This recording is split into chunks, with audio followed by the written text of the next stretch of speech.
Yo, peace. We in the building, COE. Yeah. This one's going to be about the ethno-nationalism, civic nationalism thing still. Stephen Raj's speech. I'm going to review. It's like a review video. If the man don't want to jump on and reason, then we can make that happen as well. You get me? Peace. Who's the Afghan? Peace to Afghan. Yeah, so I'm going to get straight into it, you know. Review show, you get me? Let me run the track. Content over everything! That would be hypocrisy. That would be the peak of hypocrisy. This is what the UK's been reduced to. Exactly. There's a Jedi in the back. I thought, what's the Star Wars character? If you fall over, Star Wars aim in. Palpatine? Yoda, is it? Yoda. The little Star Wars character. Yeah, Yoda. Yoda. Yeah. Right, such a crowd. I've never had a crowd like this before. Well done. I think Yoda. Yoda, it is. So, shall I start? So, I am here today to talk about a subject that probably some of you are going to be quite surprised to hear me talking about, but I think it's quite an important subject. And that subject is a scourge that has been appearing on social media, and now it has appeared here at Speaker's Corner. Boom. And what do they, who are these people? And again, you're going to be surprised to hear me say this. These people are something that many people have been accused of for months and for years. The connection These people are the real far right, the real racists, the real Nazis, not the people that people have just been bandying around these words for months and years against anyone that says something that's of a different opinion. These are real, actual, dangerous, racist, far-right Nazis. And what do they call... Listen to how they behave for the next 20 minutes, by the way. And what do they call themselves, these Nazis? Because they've come up with a little phrase, a little name. People might have seen the live streams on Sunday still. This was playing earlier. But yeah, it's like a review video. Man's reviewing it now still, car. This whole ethno, I want to hear the arguments, you get me? I never really got to listen to the...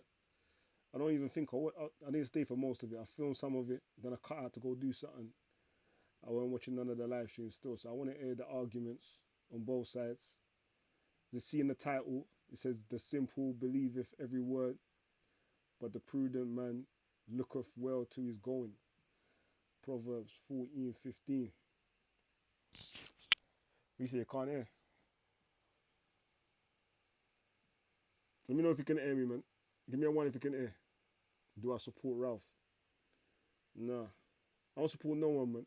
In their right for what, though? It's about in their right, innit? You can hear, yeah? All right, then. Ralph got some ideas. I support his right to express his opinion, you get me? And everybody still. I want to hear all ideas. I big on my brother Sway Brown, done now. Family tree business. Yeah, I support everyone's right to express their ideas. And I'm one of these marketplace ideas type of brother still, where I feel like no one's got a monopoly on truth. If there is a such thing as objective truth, no one ain't got no monopoly on it. Everyone's capable of telling the truth and lying, you get me, sir? I feel, let all the ideas be brought to the surface, and then anyone who's interested can battle out the ideas, you get me? Put the ideas under the spotlight. You see, they're going to jump in, Raj. Say that, man. Jump in when you're ready, man. Low mic. Let me try to sort this out. But it's as loud as it's going to go, you know, and it's going to have to hold it close still. Yeah. My thing is, let's bring all the ideas into the marketplace of ideas for the purpose of deliberately scrutinizing them and seeing if they're credible or not. You get me? anything that man's gonna go forward and do in life that's gonna affect other people, like idea-wise, I believe should be like put in this public spotlight for the purpose of trying to discredit it. You get me? Trying to see the flaws in it, and through that way, whatever's the strongest arguments, whatever's the best reasoning, the most logically sound, those should be the ideas that are the most persuasive. You get me? If man just hide ideas left, right, and center, it's just gonna be some, I don't know, man, some emotional, super sensitive, like they call them snowflakes still. That's what I'm saying. Even that, when you use certain terms and all of these things, they're like, oh, you one of them because you're using the terminology. It is what it is, man. Man are super sensitive, you get me? I ain't never trying to be like that still. Man grew up on this sticks and stones thing, you get me? I took that serious still. Sticks and stones will break your bones, but names will never hurt you. I took that serious still. I still do to this day, you get me? So, I want to hear all ideas, you get me? But let me continue running the track still. Let's learn about Steve's argument. Can you hear the video good though? To Can call you hear the video themselves. good? And the name they've come up with Salsa. is Peace to my sister, Salsa. ethno-nationalists. Wave gang. And these people are trying to Mr. define Polo, nations solely by one Let's thing. listen. One thing of ethnicity. They are trying to define the British Mr. as IC3. one common ethnicity You're gonna with have to jump on one as well, Mr. common IC3. ancestry. They advocate for specific national interests And I'll of see this that person apparent on all these ethnic group, Race war. and they seek national independence. They seek self-determination I for this race one war. ethnic group. Shut up, Nancy. I'll come on to that. They base their whole basis of collectivism, and that's what it is, on an alleged common bloodline, an alleged common kinship and genetic heredity. So let's break it down. Ethno-nationalist, made up of two words. One ethnicity, one nationality. English So let's go to the dictionary, because that's where I go to define and understand what words mean. So let's go to the Cambridge Dictionary. How do they define ethnicity? Hold on. Before he does his recites his dictionary definition, what's Mr. Prolo say? If you want to talk over the video, you need to push that mic gain up or lower the video audio considerably. I'm just gonna pause more time when I need to talk still, unless I start ranting for too long. And yeah. Man said North Korea is 100%. Man's trying to turn the place into North Korea. But yeah, before man goes into the dictionary definition, anyone who's heard me arguing about the subjectiveness of words knows my stance. Anyone who don't, because I didn't know there's people who believe that words are objective, that the meaning of words are objective. I'm of the persuasion that everybody uses words to their own understanding, you get me? And it's not everybody that's looked in the dictionary before they use words. So dictionary just is like a guideline. I look at it like a guideline to give you a rough idea of what the words most commonly likely to mean when somebody uses it in whatever region the dictionary is for, you get me? So yeah, even man saying what the dictionary defines as ethno-nationalism, when we look in real life and see how the words actually used by the people that's like, see how the words most used, then we get a kind of, man said dictionaries are for academic arguments. See it there? Then we get a better understanding of what the person means. To me, when I'm having a conversation, 20 faces context. Yeah. To me, the objective meaning, because me and him was going back and forth, the objective meaning of words is not found in the dictionary, but syntax. And this is the thing. See, words, over time, the definitions change, you get me? So, I ain't with this objective thing. To me, objective means it don't change, innit? It's just one thing. As if words get introduced to people from some external source, like a god or something, was to put down a set of words and say, this is the words, these are the meanings, that's it, boom. And you can say your own thing, but these are the actual meanings. From my understanding, I ain't looked into it hard. Etymology, you get me? I ain't looked into it hard still, but from my understanding, just like slang and all of these things, like they call it slang, I just call it language, fam. It's communication, you get me? Words come about as through humans trying to express their ideas, you get me? Their emotions or their desires and all of these things. We create words. So if we create words as individuals, by that very definition, they're subjective, you get me? So it's, for me, what's more important when I'm having a communication with someone is understanding what the person means that I'm talking to. So the dictionary is only going to take me so far. Like I said, it's just going to give me a ballpark understanding of what they may mean. If I want to be sure, if I'm trying to be accurate in my communication with somebody, I don't need to go to the dictionary. I need to ask the person what they mean, to give an example, to give analogies, to help me get a better understanding. You get me? Peace to Ezra. All right, let's continue on. He's going to read out the dictionary definition. But I would argue that the dictionary definition, when I looked it up, I would argue that the dictionary definition ain't even what most people that use it now in this little Speaker's Corner community actually mean, you get me, when it's used. So yeah, let's go. James SC. It is different in one-on-one conversations where you can take the time to explain how you're using words versus public discourse where if someone starts using a word. Yeah, I hear you still. But like I said, my thing is communication, the objective, if your objective is to be understood by your interlocutor, then if you got time, it's best to define yourself, you get me? Try to stay away from trigger words. You get me? Try to stay away from loaded words. You get me? And let's try to use the most bland, descriptive words man can find, you get me? Differently without explaining, saying, so then the audience will likely be misled and this can be used for political advantage. Racism. Most definitely. That's what I'm talking about, man. That's like I'm trying to make people be more critical in their thought, you get me? As it says, the simple man believeth every word, but the prudent man looketh well to his goings. That's from the Bible still. Because you know I've been reading Bible and Quran now. I've been reading up now, you get me, sir? Certain things stick out to man, you get me? Man can't just believe things at face value. Keep it bland and clear, you get me? Make it simple, fam. Malcolm X used to say, make it simple, make it plain, you get me? I used to say, make it plain still. Be a long talk or just like, and trick words. You know when man tries to deliberately mislead man by using words that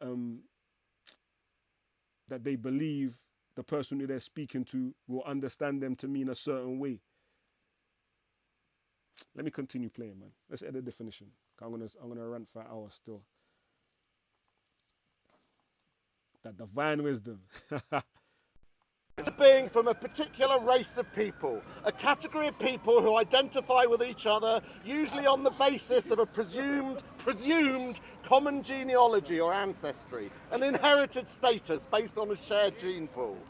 Nationality, again, defined by the Cambridge Dictionary, the official right to belong to a particular country, the state of being of a nation, whether by birth or naturalisation. Look across every single... Peace to my brother Fred Cole. Man said by birth or by naturalisation. So the ethno-nationalists that man's airing making arguments in the park, they ain't screaming this naturalisation thing. Or birth, like you're born on the area, you get me? Man are screaming genetics. How many generations down the line, that's what makes you like belonging to that area there, you get me? But the dictionary seems to contradict that still, so yeah, man's working with man's own definition. Dictionary, every single source, and they all define nationality as defined by either birth or naturalisation. That is a pure fact that these numpties choose to ignore. Every single dictionary, I define anyone to Man said Liam was born as a 60-year-old. Facts. Yeah. a dictionary Big that up, does Steve. not define nationality as a product of birth or naturalisation. English are born in England. The saviour So of it the is UK. very, very clear that these two English are not born in definitions France. are different. They are clearly what's it with the Nazi distinct. salute? They Why are do you like describing Nazi different things. No, you're wrong on that. And we all know this. Whenever we apply for a job, we're asked those two questions separately. We're asked, what race are we? We tick the white, the Asian, the black, the mixed box. We then ask what nationality we are. Listen to how Then we're asked what nationality we are. That is obvious. It's what our citizenship is. We're British, we're French, we're Kenyan, we're Nigerian. And we can have dual citizenship. It is quite possible and legal across this globe to have dual citizenship. My wife has dual citizenship. Millions of people across the world have dual citizenship. Why is it in the National So, Health Service? let me carry on, Derek. Let me carry on, Derek. So the ethno-nationalists bring two words together that are completely different and try and make them one and the same. But notice how they tiptoe around, and they'll really try their best never to use the words race or never to use the words white people, because they know full well that those words will expose them for what they are, as real racists that they really are. So let's play along for one moment with the idea Like my brother that Shakara British in the building, king of the Pan-Africans. Let me see this argument in the comment section. Let me get the mic closer, man. Pleb enforcement asks national racialism. What do you think of Steve's counter to the ethnos? Pleb enforcement, weak and feeble. Break it down, man. Don't give me these one-liners, man. Explain why. Cause you like to take your time. You got the comment section. Break it down and explain why, man. with the idea. Okay, hold on. The issue is he conflated nationality with nationalism. They're not the same thing. Let's know what it is, Shaka. You get me? British. And there's the next thing as well, fam. Sika, we was reasoning still, and me and Shaka come Speaker's Corner on Sunday, yesterday. He came late though after man already packed up, you get me? But we was having a little reasoning still, car. From the point of view of a quote-unquote ethnic minority in this country. Like what does these type of discussions have to do with, man, innit? Considering our perspective genuinely has been, unless man like really mix and blend up with the host nation. From our perspective, fam, our interactions have been one-sided more time, you get me? So when man see them beefing over ethnicity and like allowing people to come in that's of different races versus no one coming but just our own genetic white people, it's on the surface man supposed to have some interest still, but when man look at the type of people, like when we ponder the type of black people that they highlight, and you're gonna see when Steve presents his image later on, it's usually, or non-white people, it's usually the first one that I draw for is the army people, you get me? And when man's looking at the army, our experience of the British army from as being like genetically foreigners, it's not a good experience, fam. You get me? So it's like counterintuitive still. It's like, rah. Does man only rate man if man's looking to join the army and go to the countries where our genetic family are from and bomb them up and murder them and all of that, you get me? But from on a surface level, that's what it looks like, you get me? So to me, it's good to review these type of discussions and conversations, to listen to man's actual arguments, you get me? Just so man know who man's surrounded by, you get me? Rather than believing every word as the title says, rather than just being prejudiced. Because even if a man deals with me as a black man prejudice. It don't make sense for me to deal with them back prejudice. Cause ignorance will just leave you under this under the influence of somebody who's more intelligent than man, who knows more information. They can manipulate man to man's own advantage. You get me? Me, I'm a man. I like to know everything in my environment. Still, I like to rather manipulate my environment to my advantage than the other way around. You get me? So, yeah. Let me continue on still. No nationalism for one moment. So what is the British ethnic group? The ethnic diversity of Britain is self-evident. Just look around. But of course, they have to play down the reality of this country and of this nation. That's the next thing. Let me pause it there still. Let me pause it there. See when he said the ethnic diversity of the British or this nation is evident. Look around. Obviously, I'm standing right there. You get me? This is national racialism. You will all see for yourselves what I meant by weak and feeble. Just watch developments. Alright. We're gonna see what you meant, yeah? Make sure you highlight it when he's demonstrating what you meant. But yeah. I've been asked before if I consider myself British. Now, as I said before, words, it's best man explain exactly what you mean when you say that, you get me? I'm not the type of brother you ever see waving a Union Jack. You get me? But I am a man, if I was, like, anytime I go to Jamaica, I ain't been in ages still, they'll tell me I'm British, you get me? Now, I don't like to, like I said, through the foreign policy and our society set up over here, there's bare things man got a problem with, you get me? So man ain't waving no flag calling myself British, fam. You get me? But I will, like, technically, if I got a British passport and I live here, I'm born here and grown here, my culture's been developed here, then in that aspect, yeah, man's British. But man say it just as a, rather than it's not a genetic thing. I don't look at myself as genetically British, if there is such a thing. But, and it's not an emotional type of, like, yeah, I'm Queen and country type of thing. It's not that still. It is what it is, you get me? It's just an identification so people know, like, when they're wondering, where did I born and grow? You get me? What passport I got? That's what it is, you get me? But, like I said, fam, man's willing to listen to more of the people them that live around here to get a better understanding of what their ambitions and desires are, to see if man's got anything in common or not, you get me?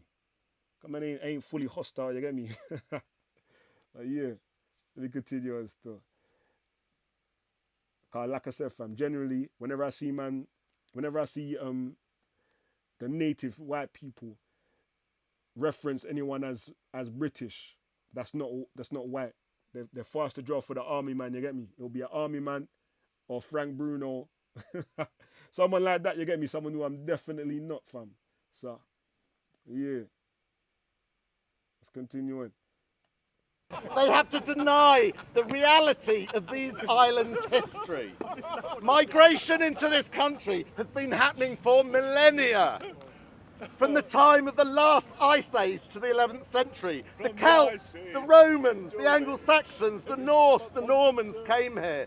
Middle Eastern Jews, and they'll particularly hate this bit, Middle Eastern Jews came here after 1066. Roma have been documented here since the 16th century. The oldest black community date back to at least the 1730s in Liverpool. The oldest Chinese community in Europe came to Britain in the 19th century. As we all know, since 1948, we've had substantial immigration from Africa, the Caribbean, from India. And are all of those people that have been coming here for millennia, National racialism says having a British passport is similar to having an Oyster card. An Oyster card doesn't mean that you work for London Transport. Okay. So he's saying you're only British if you work for Britain. Like in a official capacity or something. I don't know if that's what you mean. Are you correct? Greetings, COE. Wow. your brother blocks comments. Just so you know. I don't know that still. I ain't never seen nobody block comments on that channel there.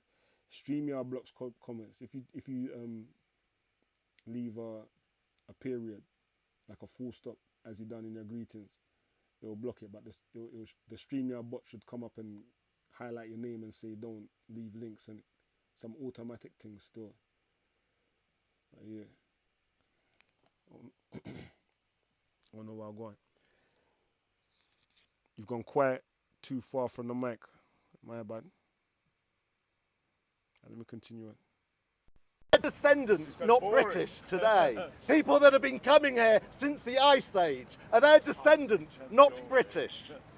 Genetic purity, which these deluded fools who misuse science, simply does not exist. We all have two parents. How can purity exist when half of our bloodline is from one person, the other half from another? We are all mixed race to one degree or another.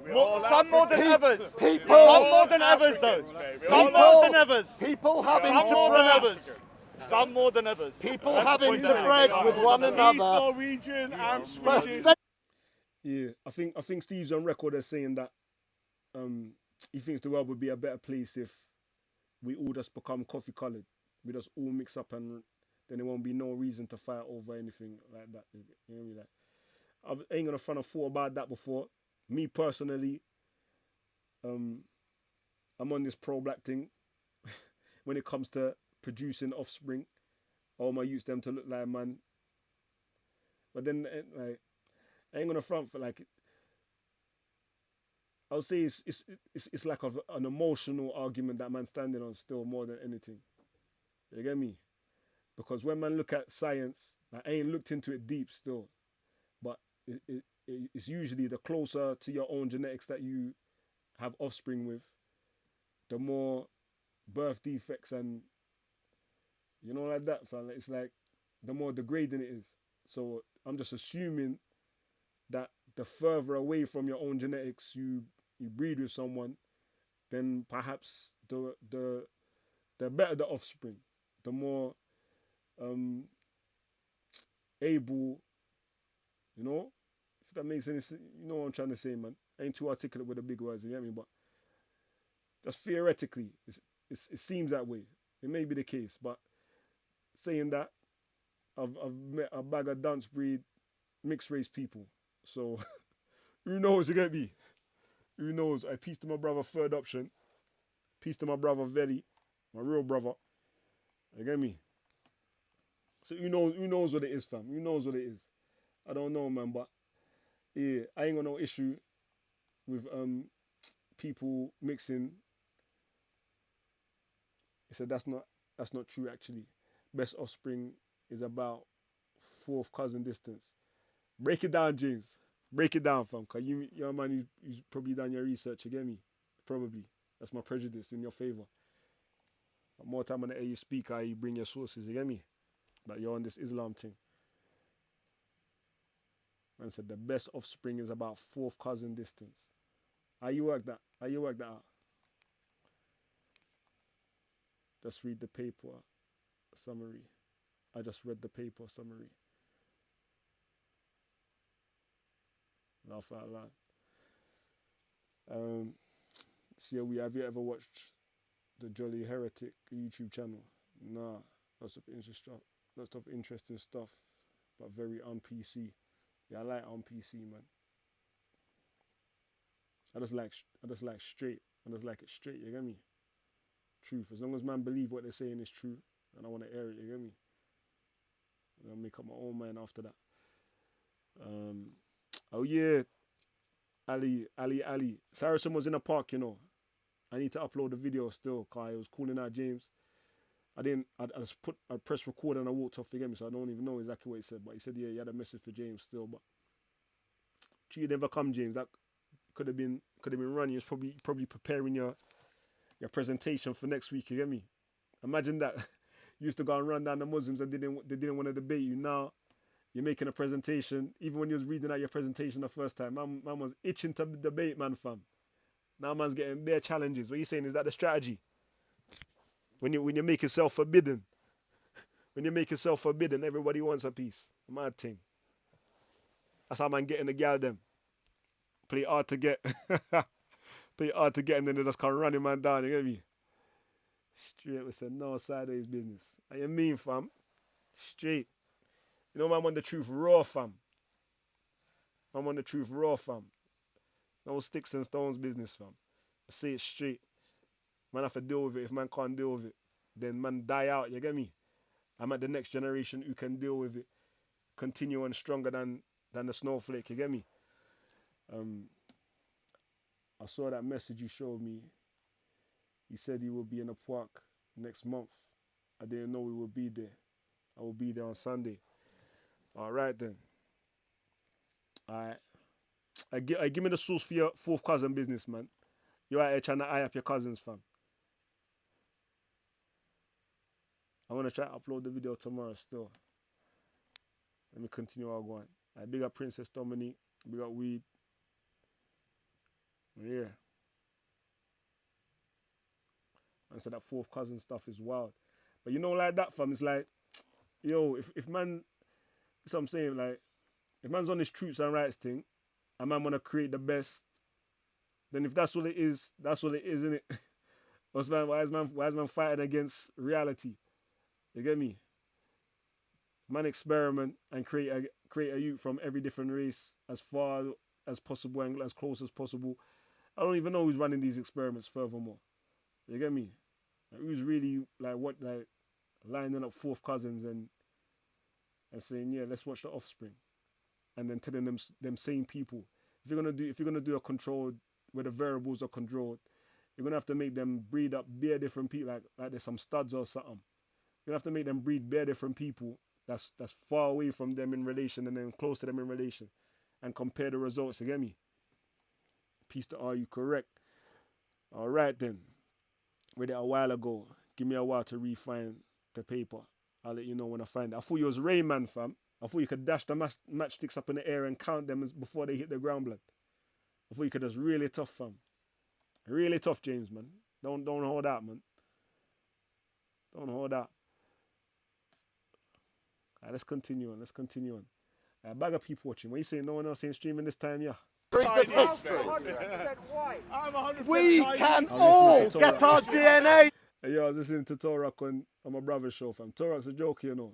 That man there is a stand-up comedian, fam. I don't even know if he means to be or not still. But it's hilarious. From now the verse. Hello, Leon. It's good to see you streaming more often, brother. Peace, my sister. Yeah. Today, we can all get our DNA tested. How many of these clones have even done that, I wonder? And we all know that the majority of us are made up of a weird and wonderful mix of DNA from around this globe because of the reality of the history of this nation. Ethno-nationalism is a concept about identity. It might be natural for humans to come together and to... When you say Taurus from my ends, yeah? There might be something in the water. When you say I'm a madman as well, I'm a little bit mad still, but not like Taurus. Taurus hilarious, fam. Have you heard his Gin and Juice song? Every time I come in the comments, I tell him to sing his Gin and Juice song, fam. It's hilarious, blood. You know, he's talking about Islam, innit, when he says the Gin and Juice. Tell him request that, fam. Request that. I'm going to try and find it and record it and use it as my intro still. It's hilarious. I made a Gin and Tonic show, them man use it. I pieced the Ultra Funky in the building. Identities and to organise themselves in groups. Yes. But let's be honest, these people are no different to the racists of South Africa. The people in South Africa who chose to identify themselves and divide themselves along. Big up Tam Verchima. Yeah, James is coming with the Adansi. You know Adansi? No plan B. African business we are dealing. I mean evidence. Alright, cool. Couples who are third or fourth cousins tend to have more kids and grandkids. But do they have baby goats? Is that what you mean by kid? A baby goat? Let's talk about humans than other couples. And though considered somewhat of a cultural taboo, mating between kissing cousins in question marks makes good biological sense, say scientists. The findings which come from a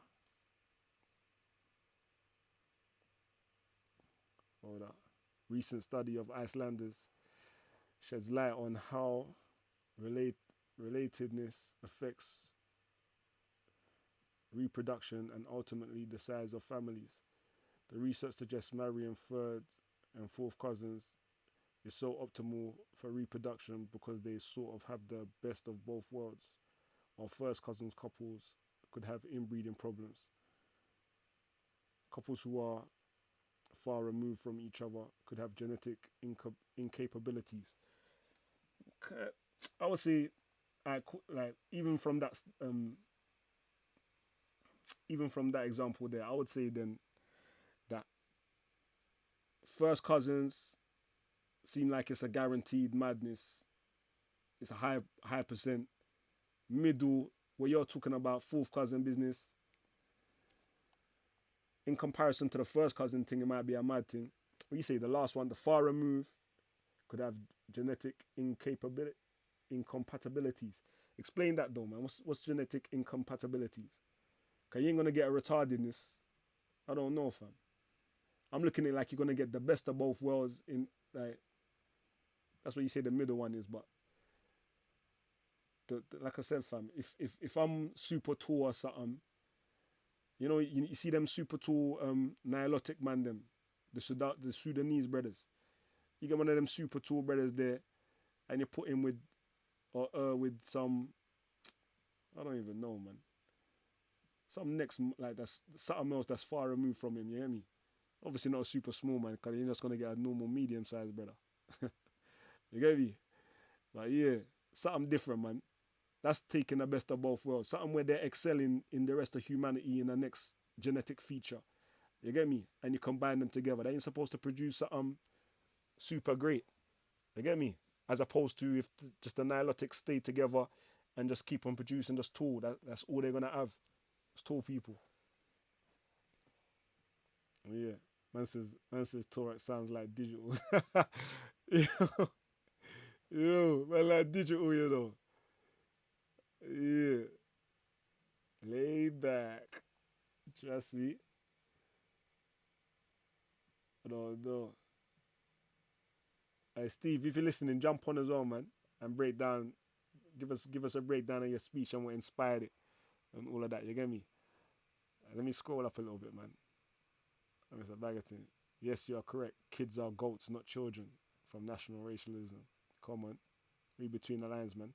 You know the devil's a little fucking goats. No devils are Baphomet and all them things. They want to call the youths them little Baphomets. Fuck out of here, man.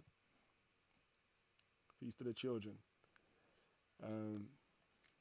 Let me scroll up because I'm missing a bag of comments. Skeptic Human. James is talking about having more offspring, not better quality offspring. That's what I thought at first though, but as he continued on, he did talk about the genetic implications and possibilities. You get me?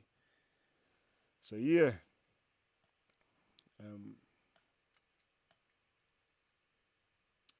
From Munda 5, if the population sample was only taken from Iceland in that study, that might explain the inbreed sound of it. Laugh out loud. Yeah, we want to see studies from all over the place, man.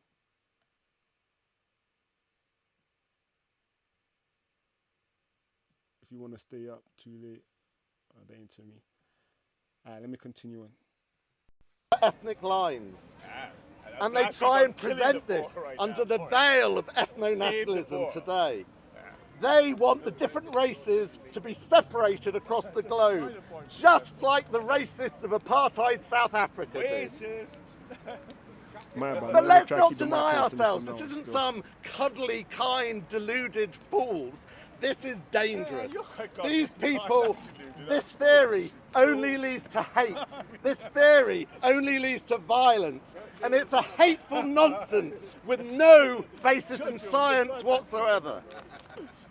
You say that, the man knows what's sorry. Ralph, shut the fuck up. No, Speaker's Corner. I couldn't put it better myself. Welcome to Speaker's Corner. An ethno-state that they say they stand for it has exclusionary rules to the core. Close everyone off They here. want to decide who can be let in. They want to decide who they force out. Correct. How can it ever be moral to judge individuals on the basis of their perceived characteristics of the group which they may or may not Martin belong to? Stephen King or Bizarrely, they claim to hate the left Even Bosch and is to fucking criticise the right. left's obsession Bosch, with yeah. identity politics. Martin- Yet their whole ideology is on the basis of generalising because of the group that they decide to put you I'm into. clearly Their evidence that that's not collectivist true. concept is surely the absolute definition of identity politics of the left. Blah, blah, blah. And there may be people here who are tempted Ralph, to check Ralph Ecklin, though. listen to the intellectual It's supposed to response. You sound like a social justice. There may be people here tempted to sound join like them, a social not justice realising the warrior. extreme nature of this movement. They will tell you it's about nationalism, about being patriotically British, and that the Finnish or the Belgians are no more welcome here than the Kenyans or the Nigerians. You let them all in. This is You an want them all to absolute come in. lie. Frequently they slip up and they. Let me stick a pin there, man. Let me stick a pin. 'Cause like I said, see from the if you ain't got a lot of white friends or any, if you're coming from a multiracial, ethnic minority standpoint, the amount of times I've heard Steve being called a racist in the park before, it was hilarious, man. Like when I see some of the same people in the comment section, like saluting him for this, a big up sister Alima. When I see people saluting him for his stance in response to Ralph, and specifically being pro diversity and all of these things, I don't know, man. It's like you gotta have some cognitive dissonance, fam. You're gonna have to forget, like, or admit that man was prejudiced. Like you was the one being prejudiced in the beginning. You get me? Me, I reserve my judgment still. This could all be a big play. They could be all working in on it together. Who knows? Who knows still? But the impression I get, it looks like he's burning fire on man. He's trying to say, just keep it straight white thing. You get me? Like I said, he's on record. He's on record a lot, fam, saying he don't mind if he thinks it would be better if everyone turned coffee colored. You get me? So, yeah, fam. Man can't be prejudiced, fam. Man have to give man the opportunity to express myself. And like I said, fam, it don't necessarily mean, man said technology. It don't necessarily mean that man's got the ethnic minorities' best interests at heart. As I said, fam, a lot of the time when I hear them reference what they consider to be a good example, you get me, an outstanding citizen of ethnic minority stock, they're going straight to the army, fam. Man said, which coffee though? Mr. Prolo, extra dark coffee. He said, no milk still. He said, no. He said he wants the extra dark, no milk coffee. If everyone was that color, you get me, they said it would be good still. I support that. I second that. You get me? Well, yeah, let's continue. They drop their guard. They let slip the sheer lie that this Okay, is, let's slip the dogs to war. exposing the true racism and white supremacy of their perspective. Oh, Steve, is your wife not white? Oh, is she not even Northern European? They Mister, what are you expose doing, the man? You're supposed to core jump on of their white supremacy COE, fam, racism man. time and time again. The things, fam. And today, doing his they own are thing. so wanna desperate edit to this recruit people. He's doing a They are right nice desperately premiering circling still. around Sure, like you'll not be vultures, recruiting you. circling yeah. around the Tommy Robinson movement, thinking that this might you're offer them listening, rich recruitment. Jump on, man. It's not happening. Yes, they may find one or two people, but I can assure Josh, them the with racist, no man, saying doubt bad whatsoever $2.99. that the vast majority of Tommy fans see them for exactly what they are. I know. Racist, Big up the Tommy Robinson. racist vultures, desperate for Shit, fame. there we go. Hold that. Cause a bag of Tommy Robinson fans came down. I ain't gonna say a bag still, but a sizable amount came down, and they weren't happy with Ralph still. They ran up in him because allegedly he's supposed to have said, I know what he said still, I ain't even saying allegedly. I filmed it, and when he said that, I was like, right, you declaring war on Tommy Robinson. You don't even know. I said, if you're in the dying Tommy Robinson movement and you want to come, you want a new home to go, come join the patriotic alternative, you get me? So they weren't happy with that. That's blasphemy against Tommy Robinson, you get me? So they came down, moving to Ralph, you know, fam. I was like, nah, you're wrong on. You're wrong on, mate. You're wrong on. You need to do one. Do one, you can't. Fuck off. That's my British chav voice, you get me? Yeah. Yo, that was moving to man still. Yeah, that was backing man up. He's like, no, I love Tommy. Yo, Ralph, you need to jump on still. You need to jump on still and defend yourself still. I weren't a pretty sight. Right now I feel like man's dissing man, but I man's back. I don't like doing that still, but it's on public record still. It was hilarious. It was hilarious still. They moved to man. They was not happy. Try to blaspheme against Tommy Robinson. You mad. They had to remind man of what happened to Tanya, get me? And he blasphemed, fam. So they were cheering right now, you get me? As I said, from the outside, man was assuming that all of them is in the same boat, fam. True, man don't pay man any mind, like, in my day-to-day life. I ain't really paying them no mind, you get me? So I'm assuming they're all in the same boat, fam. So all of this is it's amazing. Yeah. Continue on.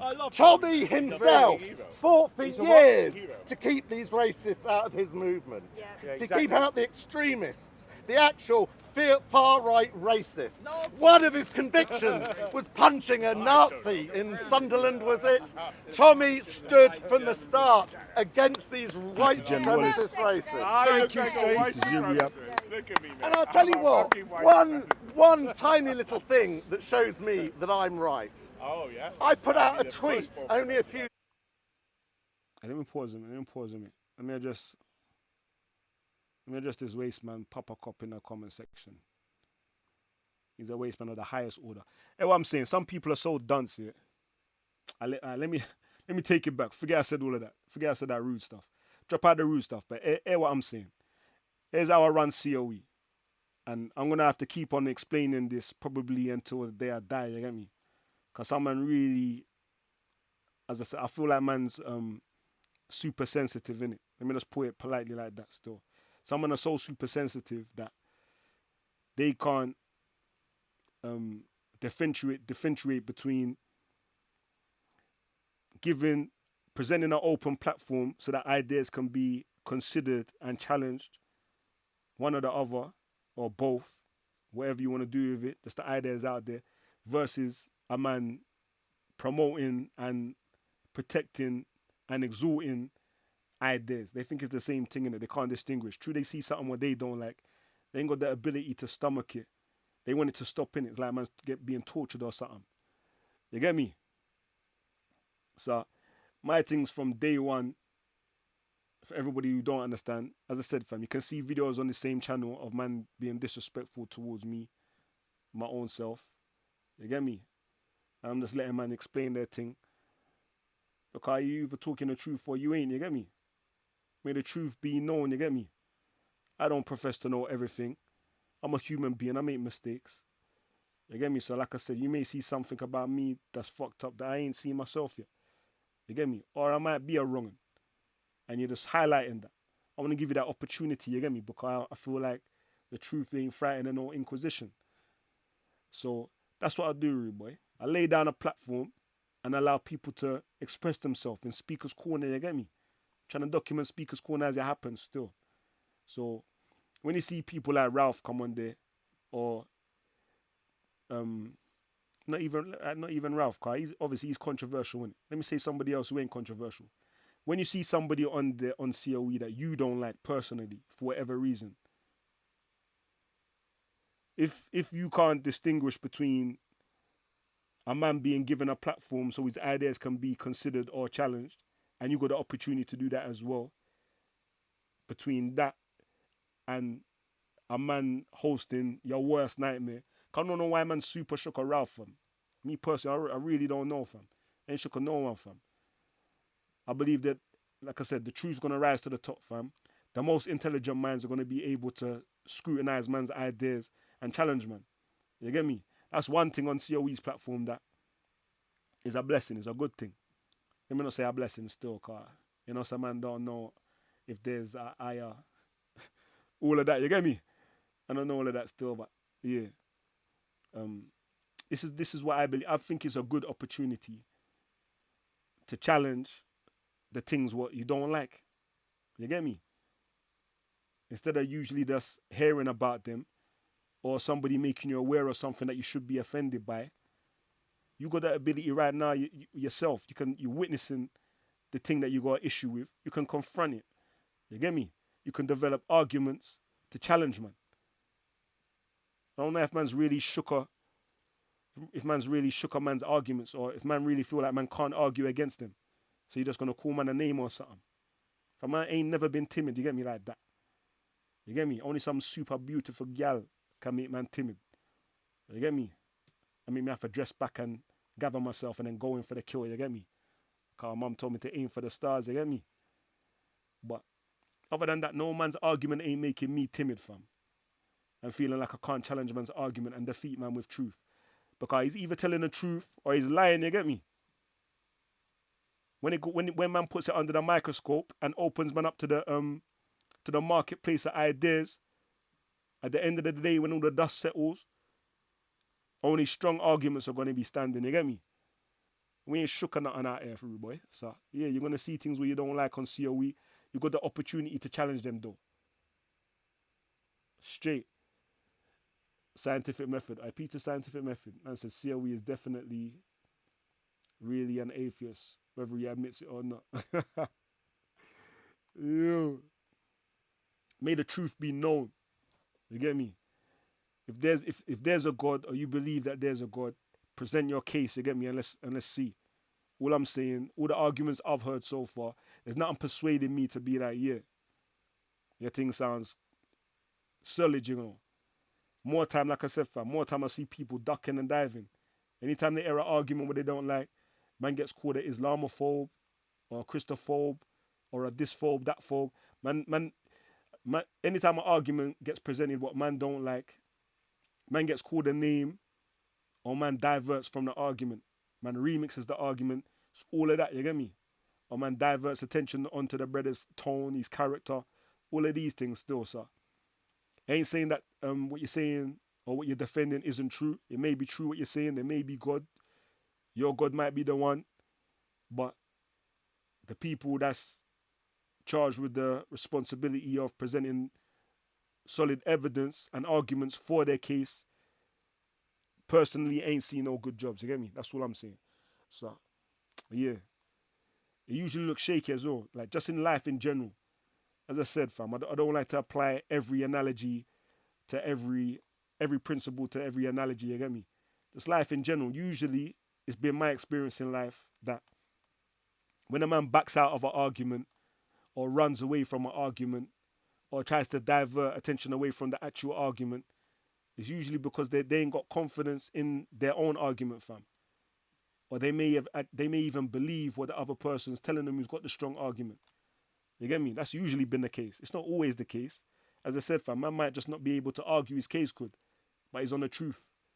You get me? But more time, when a man does a runner and starts pointing fingers at other people and other things that ain't relevant to the argument that man's dealing with, it's usually because man believe that the other person's got the truth, you get me? But they just don't want to admit it. That's been my experience still, but it may be different. This may not be the case this time. But yeah, don't be shook at Ralph, man. We have to present Ralph and his arguments. You get me? So they can be attacked. His arguments. Not him. Only in self-defense. You get me? But yeah, attack the arguments, man. Make the strongest argument win. Let's continue on. That's to all of the waste, man. That's to all of the let me not say waste, man. Because I don't want to call him man waste, man, just because they disagree with man, you get me? But that's to all of the people them that seem to be afraid of, not even afraid, man, let's just put down thing. I'm trying to detach the emotions, you know. Clinical. I want to just kill man with truth alone, fam. Anybody who seems to not want to address arguments and censor arguments. This is what I don't like more than anything. And no one wants to censor arguments. You get me? As opposed to challenging them. Yeah, man, just step aside and let the big boys eat food. You get me? Alright, cool. We're going to continue on. Cause I don't know how to explain myself without dissing this brother still. days ago. And believe me, I'm no Ricky Gervais on Twitter. I don't have a big following. But this one tweet, I think, Ricky probably Gervais. got one of the biggest response that any tweet I've ever Trigger put out warning! got. Trigger warning! And the tweet that I put out Trigger warning! was this Trigger tweet. warning to the far right! This Trigger tweet. warning! They got to my Sikh brothers, actually know that guy. Only a few yeah, he words looks I added Scottish. to this tweet. Are these men British? No. Are these men British? Without doubt, in He's my Scottish. view, He's they are. obviously Scottish. That tweet obviously got the Scottish. biggest If you response think he's Scottish, I've ever got. you need to be Well, in fucking case you red noticed, pill, mate. Scotland is If part you of believe Britain. that man is a Scot, that is a disgrace to every Scot. Alright, now, Steve presented this picture. As I said, fam, when they're saying when they're promoting a man them who's a good example of an ethnic minority or like an undisputable, is this on the picture it says, is this man British? Is a man who's in his, and I don't know if they wear them uniforms nowadays, fam, but them red coats there, that look like the that look like the red coats that used to march in the empire, you get me, and subdue the savage natives, you get me, quote unquote. So as I said, fam, that's the people that usually get presented. But yeah, under the point I want to make is going back to just what I just said before about challenging arguments, rather than running away from them or remixing or diverting or rare. Now the title of that video, that tweet there, what Steve's showing, says, "Are they British? I think so," or something like that. And Ralph's response, as you heard, he's saying, "Are they? If you think they're Scottish, rare." Now he said that the difference. Cause I questioned him on it. I was like, "Right, he didn't actually say that they're Scottish. He said, are they British? You get me?"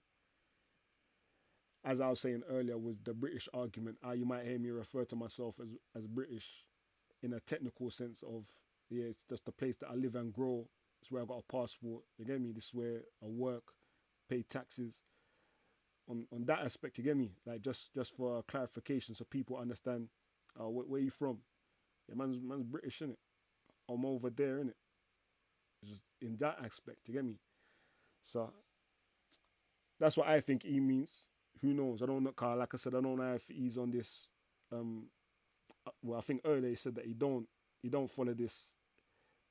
One ethnicity is what makes you a British or anything like that. He's like irrespective of that. You don't mind everyone being coffee coloured. You get me, sir? But I think from Ralph saying, are they Scottish, rather than saying what Steve actually said, are they British? It seems to enhance his case of the narrative he's trying to push of genetics. Cause if man would have said, are they English, then you might say the same thing. He's talking about like what area are they from, where do they live, how long they've been living there, what passport they got, what taxes they pay. But it more comes into man's mind about genetics, innit? Well, this is my perspective still. So I don't know if he was trying to. He said, if you're born in England, you're English. I don't know if he was trying to when he remixed his thing. I don't know if he done it deliberately or if he didn't hear him. Leon, do Jamaica have a bobsled team? I think they do. You know, I think they actually do still. I don't know if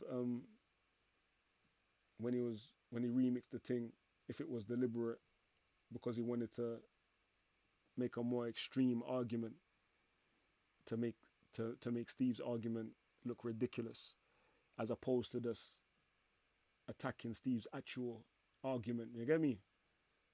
Which is, are they British? That one's harder to defend. You get me? Well, harder to attack. You get me, sir? But yeah, man. If man can't deal with the argument, then drop it out, man. Ain't trying to mislead the people, them, fam. People them's got the opportunity to learn. You get me? To really consider the question what Steve's asserting, you get me? Well, the position what he's asserting, you get me? But when man remixes in his response, it's like, now we're looking at your response and not the actual and not the technical argument that he's making. And you may say the difference ain't that relevant or ain't that important. Then I would say, why make the difference then? Right reaction in the building. You get me? So let's continue. Let's see what he says in response. This tweet, which for me and my small level of following, got over 110,000 views. 3,000 people liked this tweet. 425 people retweeted it. Of the over 400 responses, by far the massive majority of responses was resounding support that these men are true Brits. And most of the responses absolutely agreed these were true Brits, and the people were proud of these people being true Brits. You're being ignorant. If you think that man is I know I do not stand alone in calling these British, they racist may not fools be out. ethnically Scottish, but they're British. These people have done and will do more for Britain than I ever have and ever will, and certainly more than these clowns will ever do for the nation You state call of that man Britain. a Scottishman and you're calling me a clown. You must He said British. The values that are important to me, and which I think are important to the vast majority of the British population, are the traditional, honesty. now don't get triggered again, Truth. the How traditional about truth? liberal values of freedom, tolerance, equality and individual rights. These values help to define what British is about, not your DNA, what your views, what your values, what you believe in your heart. That's what makes you British. Here, fucking here. To all those that have come and participated and contributed to this society, that have respected and contributed to this culture, whether like Sikh Shamima in Begum. background, whether Jewish, Shamima don't Begum. get triggered, Yeah, whether Shamima Caribbean, Begum. whether Yeah. Polish, Usman it Khan. does not Yeah. matter. Shamima Begum, it doesn't matter, she's British. Mark man. Collect's a Nazi bum boy, fuck him. Down to Mark Collette. These people, as I said, are vultures Shamima circling Begum. around, desperate for membership. Don't fall have for your it. Shamima Bottom Begum. feeder. We know what Britishness is. Shamima Begum, They by your don't. definition, mate. Don't let them get the Shamima limelight. Begum is British. They by are what you tell fools, they are racist fools, who I can tell you are under very close surveillance by the state, Oh, God. because the state knows the potential Watch them, threat but not that boo. these people serve. Thank you. And we will not allow them. We We shall will fight not them allow to them. the teeth. We will stand with our brothers, whether and sisters, whether Sikh, whether Jewish, whether Polish. We will stand together against these fascist Nazis. I thank you. Big up to Steve, well done. Well done, Steve for Prime Minister. Now, obviously, I need to say my bit as well, yeah? Because, you know, I've got to do what I've got to do. Then you going on the ladder. No, you're crazy. I'm not that brave. Not yet. Yeah, so... No, I don't want the ladder. So, big up to the Steve, yeah? So what we're going to do today, yeah, is over the next couple of weeks, we're going to challenge this particular ragtag of Nazis or racists, whatever they are. And every week, we will talk about a particular subject matter. Now, we will try to keep it civil because it's a very serious situation going at the moment, where you have, shut your mouth, Madida. When you have, certain individuals, linked to people like Mark Collette, who has been a Nazi in the past, and in my opinion, has not given up his views. Now, a lot. Was the thing. Hey, yo, Ralph, what you saying? You're gonna come to the you come in the corner on Sunday, yeah? Cause Bob the Builder, he was watching this premiere still. He was watching this premiere. He weren't happy, you know. He weren't happy still. Is Phil in the comment section as well, yeah? Phil Green. I used to go and hand the other day in Ralph's thing. You want the man to demod me? You ain't a mod on my channel. It didn't happen. What you saying? How you like that? How you like that?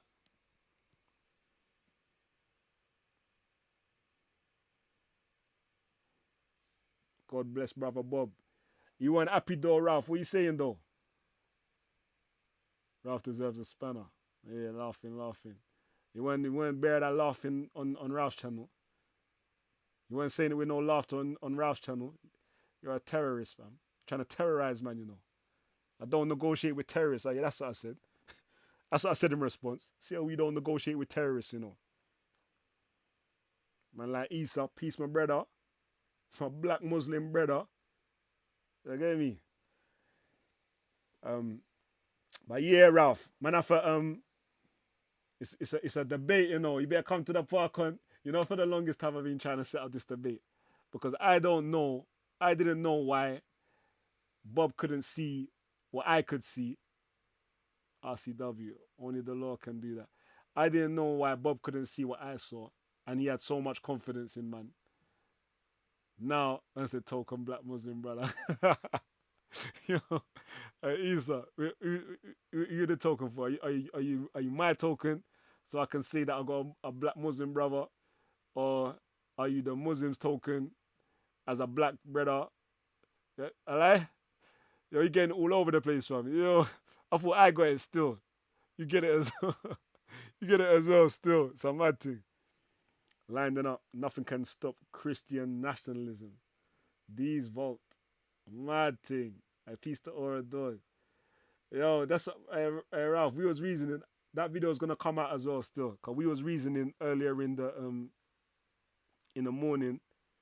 I think it was the morning. Well, earlier on in the day, in the same day of this, what we're watching now, where I was saying, I don't know if to me, from my perspective, obviously you probably know more about Christianity than me and ethno-nationalism than me, but just from the expression that I see men make, it looks like two contradictory positions man's trying to hold at the same time, you get me? But you seem to believe, or you seem to assert, should I say, 'cause I don't know what you actually believe.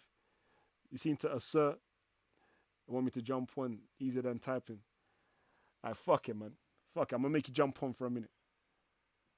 But I'm bugged now, because now it looks like I'm running still, car. I got a cut still. I'm gonna make you run on and explain yourself. I'm gonna line up a next video in the background in the meantime. Because people think to, even this is what I'm saying, some people are so dunce. They're acting like I don't challenge man every time, fam. And it's kind of biased to the point where even Ralph said on the last time I challenged man, when he was talking about, when I was asking you about ethno-nationalism and Christianity, and I told Bob, how come you're supposed to be like going at it, you get me? You man are different, you man are diametrically opposed. Supposed to be going at it. You ask me like, rah, do you do the same to everybody else in the park? There's some people who either they're dumb and they really don't see that man's like challenging man or allowing man's ideas to be challenged and ain't cutting man no slack, or they're double bluffing and they just want man to go harder in it to prove to them that I'm definitely opposed to man. Now, ain't a man who bows to intimidation and bully tactics and all of these things. And ain't a man who does the opposite just to be spiteful neither, you get me? So I just have to maintain my order, you get me? But yeah, I don't know, fam. It's strange to me. Strange to me still. But let me line up the next video in the background in the meantime, in between time. It was hilarious still.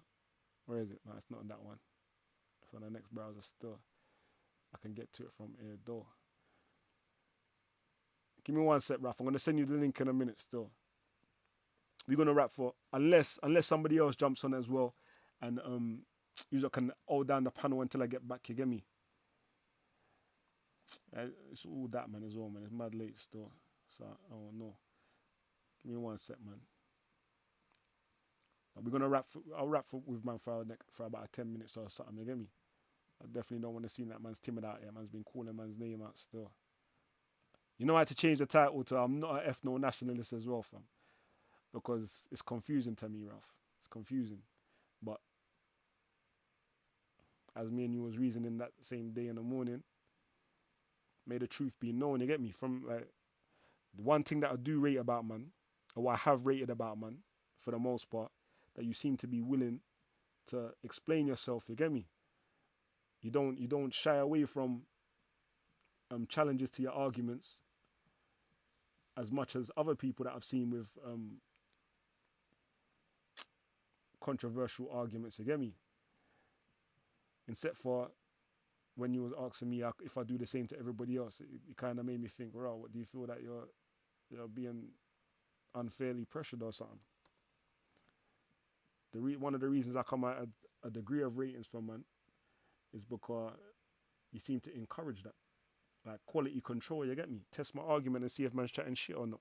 I thought you encouraged that. Anybody who encourages that, I rate that, fam. That's an admirable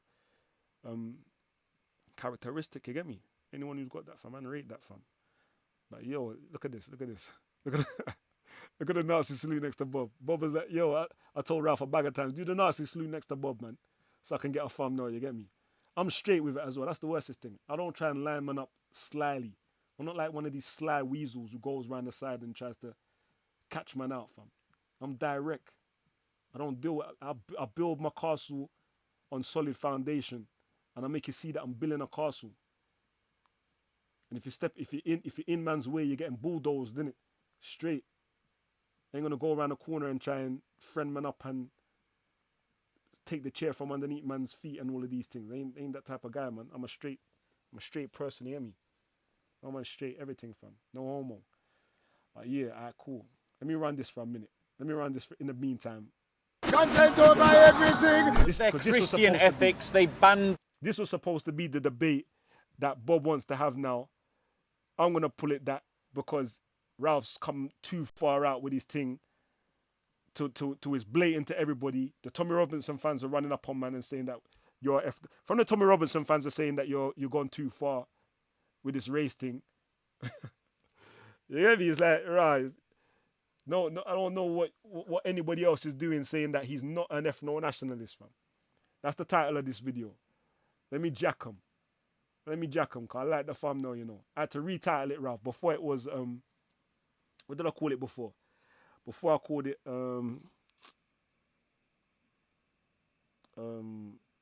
if the country was 99% non-white but Christian, would you be happy? Or something like that, you get me? And you go watch the video and find out the answer, you get me? Because to me, like I said, fam, alright, cool. Let me just play the thing. Let me bring Ralph on. Let me get a link from man. Let me get that link out, man. And then we play it and review at the same time. And we listen to what you're saying now, you get me? I ain't gonna front. I don't, like, to me, it don't look consistent. Right. But perhaps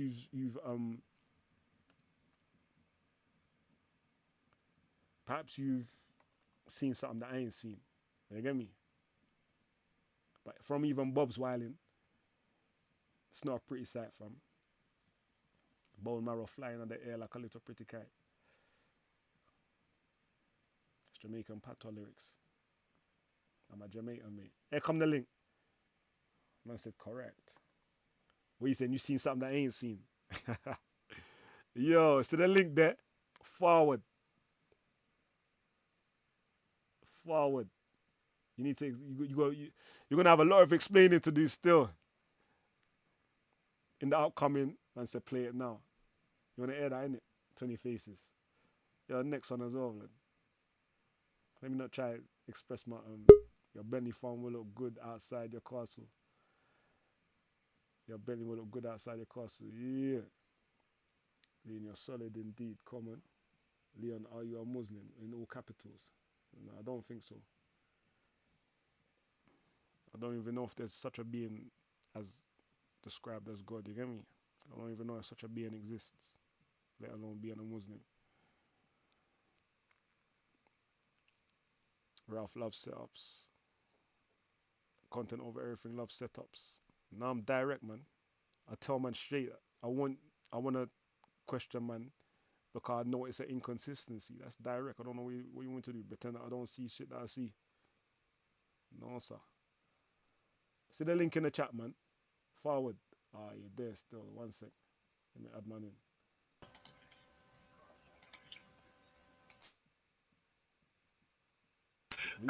in. Good evening, Neil, and God bless you, my son. How are you? Man. 1 sec. The audience can hear you, but I can't hear you. Give me 1 sec. I need to reroute my my audio. Google Chrome. Yo, say something now, fam. Yo, Ralph. Good evening, Leon, and God bless you. How are you? Yeah, I'm good still. I'm good. That's great news. That's great news, yeah? Yes, of course. Alright, so what we saying now? So what you're gonna explain? What you saying? You're down for this discussion with Bob, yeah? Bob the Builder. Well, Bob seemed to have a zeal in his face when I saw him last, and obviously it didn't happen. Why I don't think Bob was. It never happened last time? Because I'm so sorry. Because Bob was I remember Bob came up to me with you too. He was excited to talk politics, but I think Bob had a schedule or something, and I don't think he was there last week. I'm not sure if I didn't see him. Nah, he weren't there last week still. But I defer to my elder brother Bob in such matters, and would be happy to debate him on the questions of nationalism, Christian nationalism, in the correct order under the love of our Lord Jesus Christ. So It would be my privilege to listen to Bob. Do you believe that he's misinterpreted your position? I have no idea because I haven't asked him what he thinks my position is. He thinks all I get is all people think is what they say is, "Oh, I'm not an ethno-nationalist." I've said that many times. No, I've never said I'm not an ethno-nationalist. Okay. I've never said. I mean, people always ask me the same question. I politely try to return the same answer. I'm not. I'm a neo-reactionary absolutist. Much further right, as Raspik likes to say. Oh yeah, of course. But does that entail ethno-nationalism though? So if you think of it this way, if you think of the floors of a building, and you think, I can organize myself as a tribe or family or a tribe, that I could organize myself as something like a feudal system or king or emperor, then I come to the idea of organizing myself via nation states, which are abstract things. An ethno state or just nationalism. We're going to kill, by the end of 2020 in phase 2, we'll kill the words and the memes between civic and ethno-nationalism. We're just going to be nationalists. If you agree with us, you will be a nationalist or you won't. But trust me, next year, 18 months will be gone from our vocabulary of discourse. So above nationalism, what's above nationalism? Well, some sort of confederation of nations, arrangement of nations. As a Christian, I would like... Hey, Ralph, sorry, give me one sec. No worries, let's man. take it one step at a time still. So we're saying, sir, it's not that you disagree with the definition of ethno-nationalism, of you being one. It's just a term you don't like. Is that correct? Am I correct in my understanding? I support the principles of ethno-nationalism to the most degree, but that they don't describe my position on the political compass. Entirely. Correct, because yeah. So if you let me make it simple. When I say is man an ethno-nationalist, what do you think I mean by that? I think most people who are, and majority of the people on your can the part. audience hear me louder? Sorry, because people saying that they couldn't hear me loud, man. We saying, can you hear me louder now? Am I good? Let me know if I'm good, man. Yeah, can we have a chat? Give me a one. Can we have a 14 in the chat if you can hear? Man, don't play number 2. Man said that's better. All right. I assume. Right. So let me explain this way. So let me make simple English. If I said the expression, imagine 3 stories of a building, I said the expression God, Queen, and country, one for each floor. Ethno-nationalism is floor 1. That is nationalism. Above it, for me personally, is a concept called the realm, or something larger than a country, and above that is God. So yes to nationalism, because you need floor 1 to get floor 2. You might never have floor 2 of the building. You might just be an ethno-nationalist or civic nationalist and not believe in God or higher things. So when I say I'm not a nationalist, I don't mean I don't have floor 1. I'm saying I have floor 1, 2, and 3, just like any good Muslim would have. Yeah, but I don't understand why you would say that you're not a nationalist, rather as opposed to saying a nationalist isn't all I am. Because it's confused. When you say you're not something, it's like, yeah, I think you're not that in it. Like, all right, cool. So you must be something different. It's going to be assumed that you're something different. Well, I can take that point. That's a fair point, but that's only because that's one way of looking at how people use words and what they think. The problem, of course, is the majority of people run around 9 to 10, don't understand nationalism, the variance of it, what it means. For example, Steve couldn't even define it. We tried to define it, got it all wrong. So when you say, my point. Sorry, one sec. I need to address your 14 spammers. Because I didn't want you to, the only reason I come on one time in man, I didn't want man to take it personal. But you saw my message that I sent you about spamming, innit? We can discuss that as well later still. But let me let you know from now. All of the 14 massive still. You don't take it personal. You can articulate. Like Ralph's on here now. The leader's on right now. He's explaining. He's articulating your position. So the 14s like spamming up the chat where people can't even have a conversation because all they're seeing is 14 all over the place. Allow that in it. Drop that out still. Express yourself. Use your words in it and make arguments. Make cogent arguments that can convince people. The bombarding man with your hostility. I'm calling it that still. Ralph said it's good manners. I don't know what you're talking about still, but we can discuss that. We're gonna have to discuss that another time as well still. But yeah, anyone who wants to put in a bag of the same thing over and over, it could be anything. Because it's happened before in the past. Now I've had to block man, not block man, but mute man, time man out, make them sit on a naughty step because people are trying to have conversations and express themselves and their comments are just getting shadowed out, you get me? So yeah, it's take time still and express yourself. And yeah, go on, Ralph. Okay, so that notwithstanding, so we go back to the analogy. So bottom one is shit. Shit. Hey, Ralph, sorry, I'm excited. On with this again. I'm excited. Wow. You see it? But I came to talk to you, man. I'm not doing some kind of scratch. You don't want to talk to Dan. You don't want to talk to Dan. All right, go on. Let me and you reason for a minute. Let me reason for a while. All right, Dan, soon. I'm gonna let you in soon. Me and Ralph gonna reason for a bit though. Yeah. Go on. Hey Ralph, don't run, fam. Don't run like how them man run from you. I've been dissing man for running from you, you know, fam. Man are onto me for putting you on a platform and saying that I'm promoting you and I'm your fanboy and rare.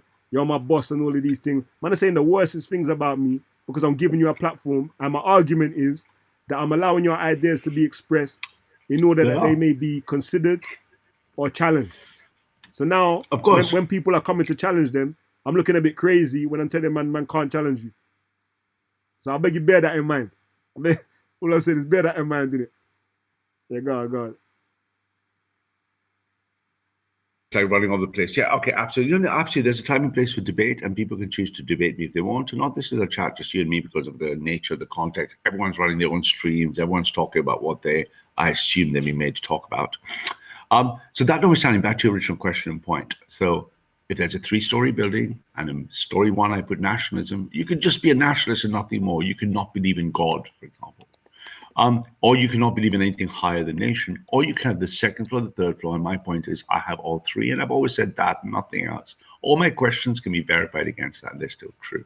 Now, Bob the Builder might have an interesting argumentation line that says a Christian doctrine would either preclude nationalism or make it of a particular form or shape, because there are many types of nationalism, in which case that would be a genuinely wonderful debate to have. And I'm happy to have that. I can tell you his position from what you were saying in the comment section. Just making it loud and clear. He said Christian nationalism over everything. He wasn't saying 14 over everything. Christian nationalism, that's it. That's his own thing. Any race, he don't care. He don't want to see Christians fighting each other. His argument was that nationalism will have, ethno-nationalism will have Christians fighting against Christians. He ain't trying to see that. Well, those are going to be different types of argumentation lines to take on strategies and or consequences of said strategies. If you believe, for example, let's take real world examples. Suppose I had Nigeria on one hand and Italy on the other, both Christian nations. Italy might be in opposition with its own Italians who may be atheists or maybe a small percentage Muslim. But in Nigeria's case, it might be a much larger percentage that's Muslim. Both of those would be nation states in my perfect world. And then I would support a union or confederation or alliance between the Christian part of Italy and the Christian part of Nigeria so they can help each other, call that Christian empire. And I believe that all rests. I believe that rests under the will of God. How's it going to be an empire if they're confined to their specific geographical region? Do you have to go to China to eat Chinese food? Say again? Do you have to go to China to eat Chinese food? Yeah, but they're not confined. I mean, the Chinese are all over the place, though. Yeah, but you can't go to China. I China's can't. one of the strongest. No one. China's one of the strongest ethno states. You can go visit. You can do business. You can look around, have a holiday, but you can't stay there, live there, and change it.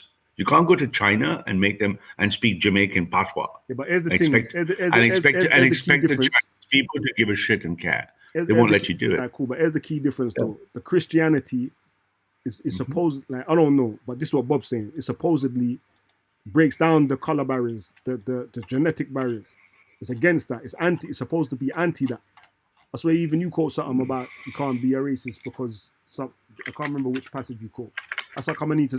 This is the reason I come and read in Bible and Quran nowadays, just to refute man who claim to be followers of these things. That's the main reason. There's the reading the scripture themselves, but scripture by itself won't give you the answer. Scripture doesn't exist in a vacuum. Scripture exists in some particular model. But if precepts. I can share my precepts precepts upon precepts, for example, going that way, and other ways too. May I share my screen? Where is it? Let me share my screen, and this will make the answer and set you up nicely, Leon, for the debate that's coming. Because you started this. The only reason I jumped on is you seem to think you found a contradiction, or you think Bob might not have, etc., etc. So let me know if you can push my screen through. It's nothing. Give me one sec. It's nothing dangerous. It's not like grime or rap. It's quite harmless. You saying it's not like who? It's not like who? Like grime or rap. It's not like grime or rap. I'm fucking the funniest troll in the universe, right? So everyone can't see it yet. Give me one sec. Everyone can't see it yet. It's okay. Not everyone can see the light. Yeah, everyone can see that light. Where we at? Screen share. So give me one sec, ladies and gentlemen.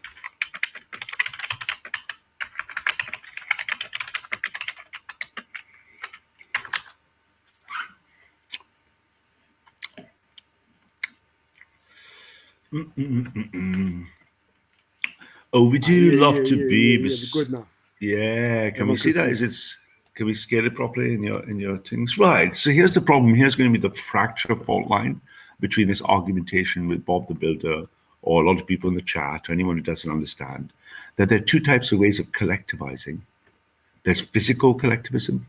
First of all, you do anything for your family on the right-hand side, then your extended family, then your people, my tribe, my Jamaicans, big up my Somali people.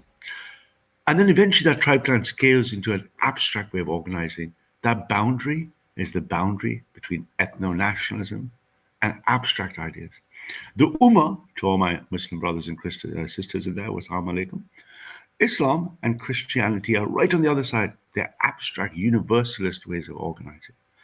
If someone comes to me with an argumentation that said that it's only the blue over the red, only the no, if I said if anyone, and then many people, if I'm distracted easily, I can tell. Who's that? The real James Goddard in the chat, yeah? James Goddard is a good man. Peace to James Goddard. You have to jump on as well one day. James is a good egg. He was on our streams recently. Yeah. So if you look at the difference, if someone came to me and said either there's only physical organization but no collective stuff, or there's only abstract organization but no physical, I would say they are misguided and need to be educated as to why that's just not true in both directions. So if I said only Galatians 3:28 and ignored the blue as a universalist Christian or as a Muslim, if I said there's only the Ummah and there's no difference within the Ummah, I'm ignoring the realities of the blue. I am not such a person, and I'm consistent that God, Queen and Country and Christian nationalism bridges and does not violate any logical contradictions, though I'm happy to be proven wrong so I can learn. Okay. What am I saying is within the Christian nationalism, because man kind of alluded to it a while ago when I was saying, why are they going to be confined? Why the Nigerian Christians are going to be confined to just Nigeria? Why can't they go, if it's a Christian empire, why can't they go to any region and intermix with Christians, other Christians that may be of a different ethnicity? Not for any spiritual reasons. So if you keep that diagram up, not for any abstract reasons backed by scripture, not for abstract reasons backed by more values or more liberal mindset, not for abstract reasons, but because physical reasons says that we've been rushing people of the world at such high speed with such different abstract and physical cultures that this is going to lead to more and more conflict. As a Christian, I desire peace on earth as one of my high goals. And peace on earth should be got through power. And power will maintain that balance. The nation state is the best way to deal with the blue bit.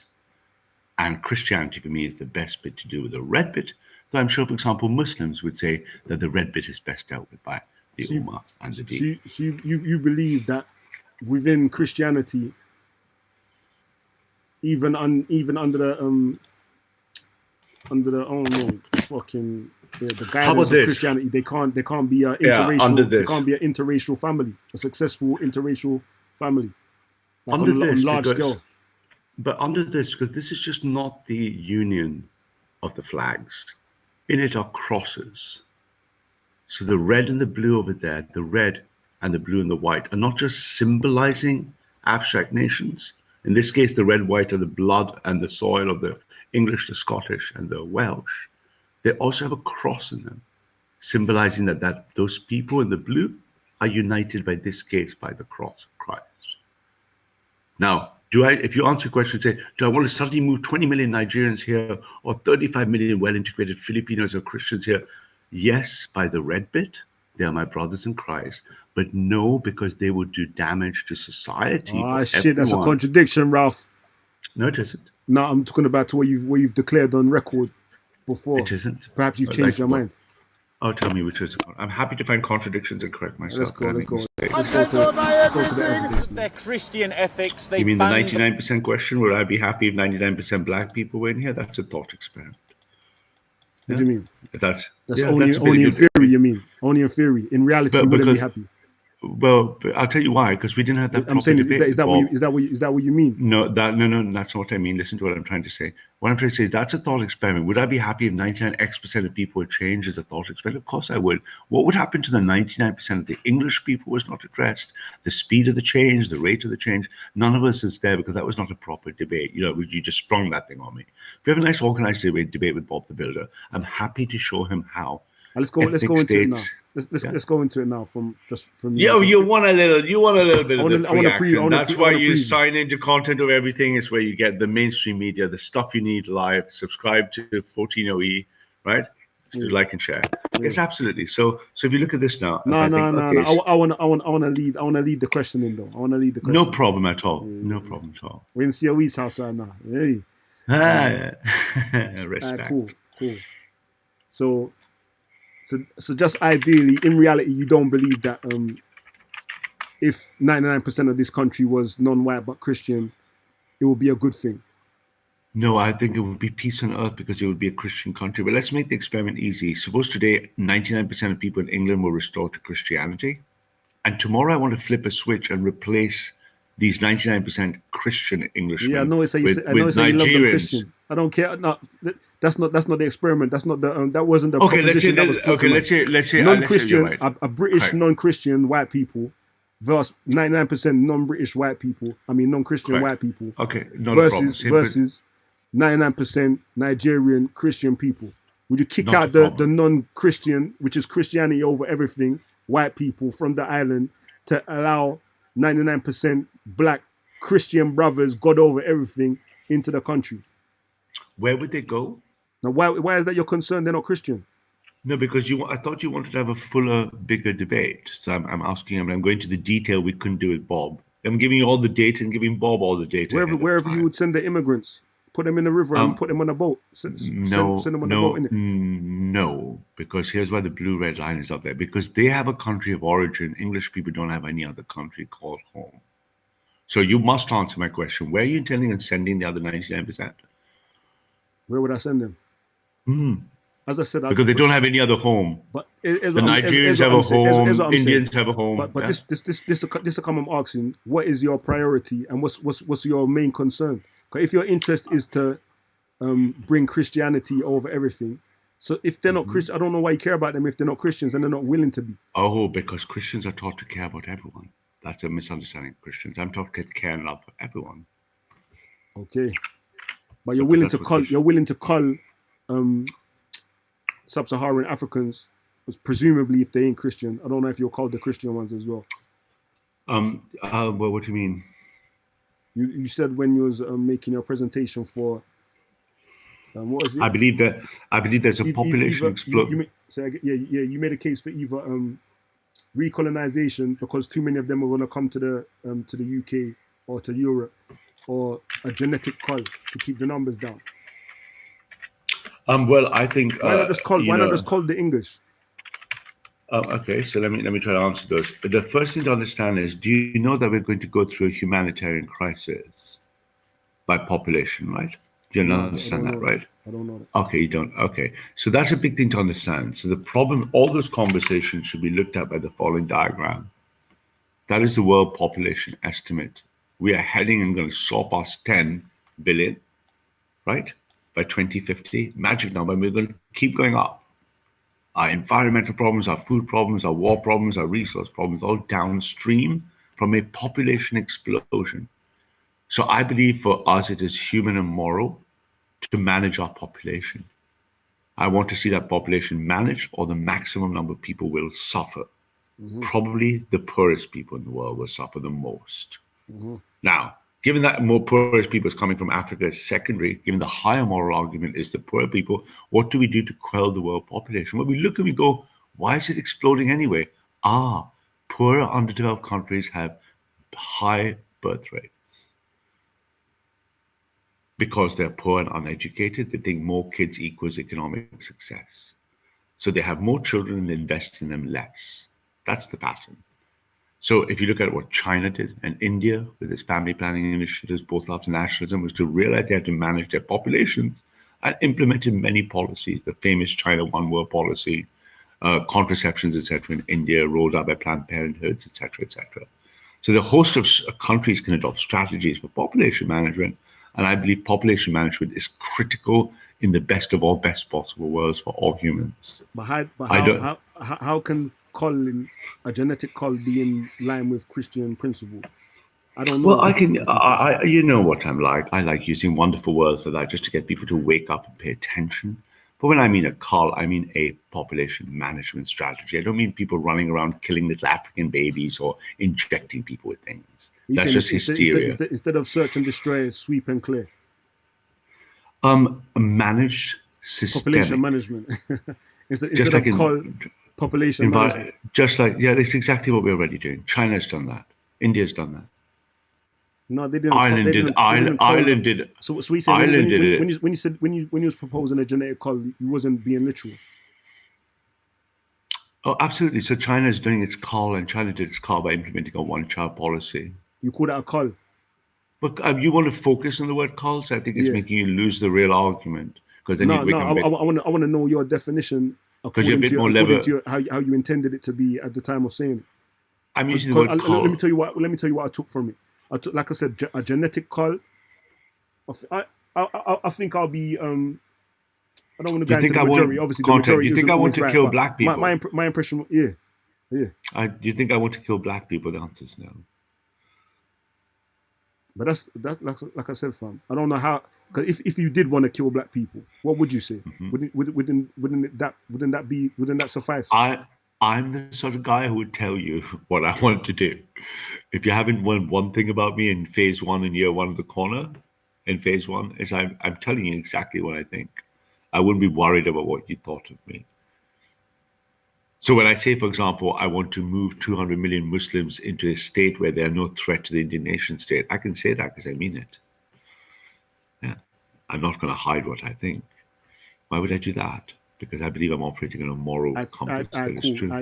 Give me the break it down for me. Tell me what you mean. I thought that all this time up until now, even now, still ain't gonna front.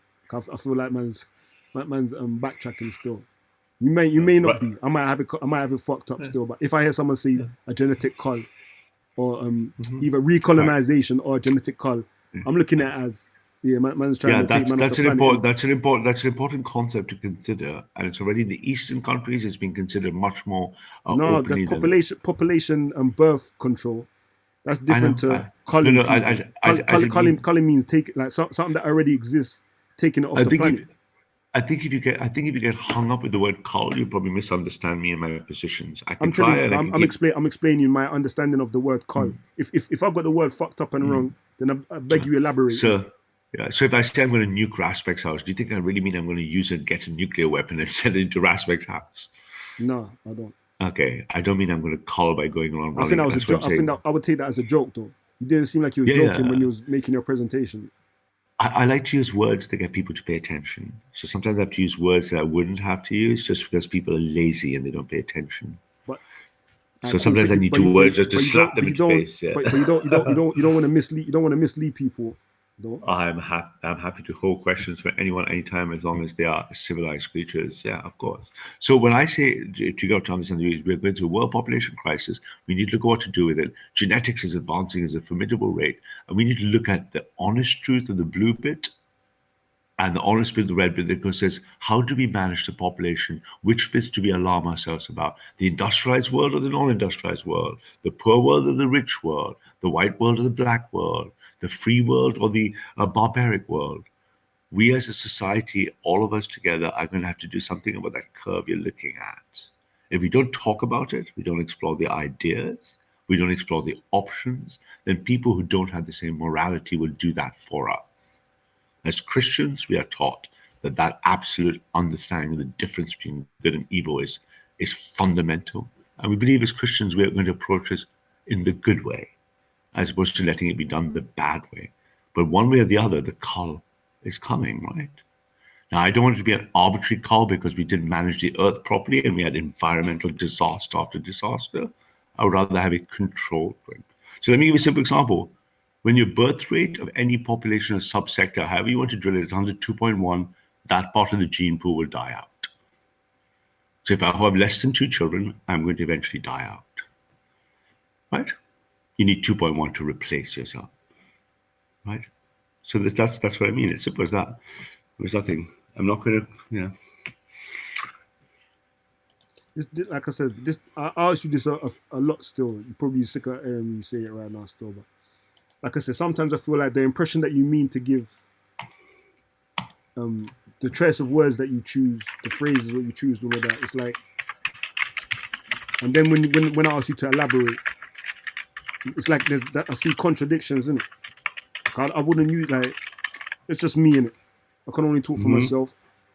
As I said, I don't know the intention. It creates confusion is what I'm saying still. For me, indeed, but yeah, I can appreciate that. And that's where the simple things to ask normal, questions that give you normal answers. If I make a mistake, I adapt myself, mate. I mean, I change my mind all the time, every day, where I refine my views. But if you don't know and not ask, or you say, you're a Nazi and stuff like that, you're like, God, okay. If you call me a Nazi, I don't think I called your name yet. No, not you. No, I say when I say you, sometimes I mean the one. Okay. Like if one were to call you, one was to call me a Nazi, no, you're obviously really polite to me, Leon. Stuff. Despite the fact that you're trying to machine gun me every time, you're still very polite about it, which we like. We like people who are polite. Ideas, man. Correct. The polite and the far right is wonderful. We think of politeness as a virtue. But yeah. So I mean, if you've got ideas. You ain't polite. You already know where I'm going with that. You ain't polite. Well, there's a time and the place. bombing squadron, the spamming. That's impolite.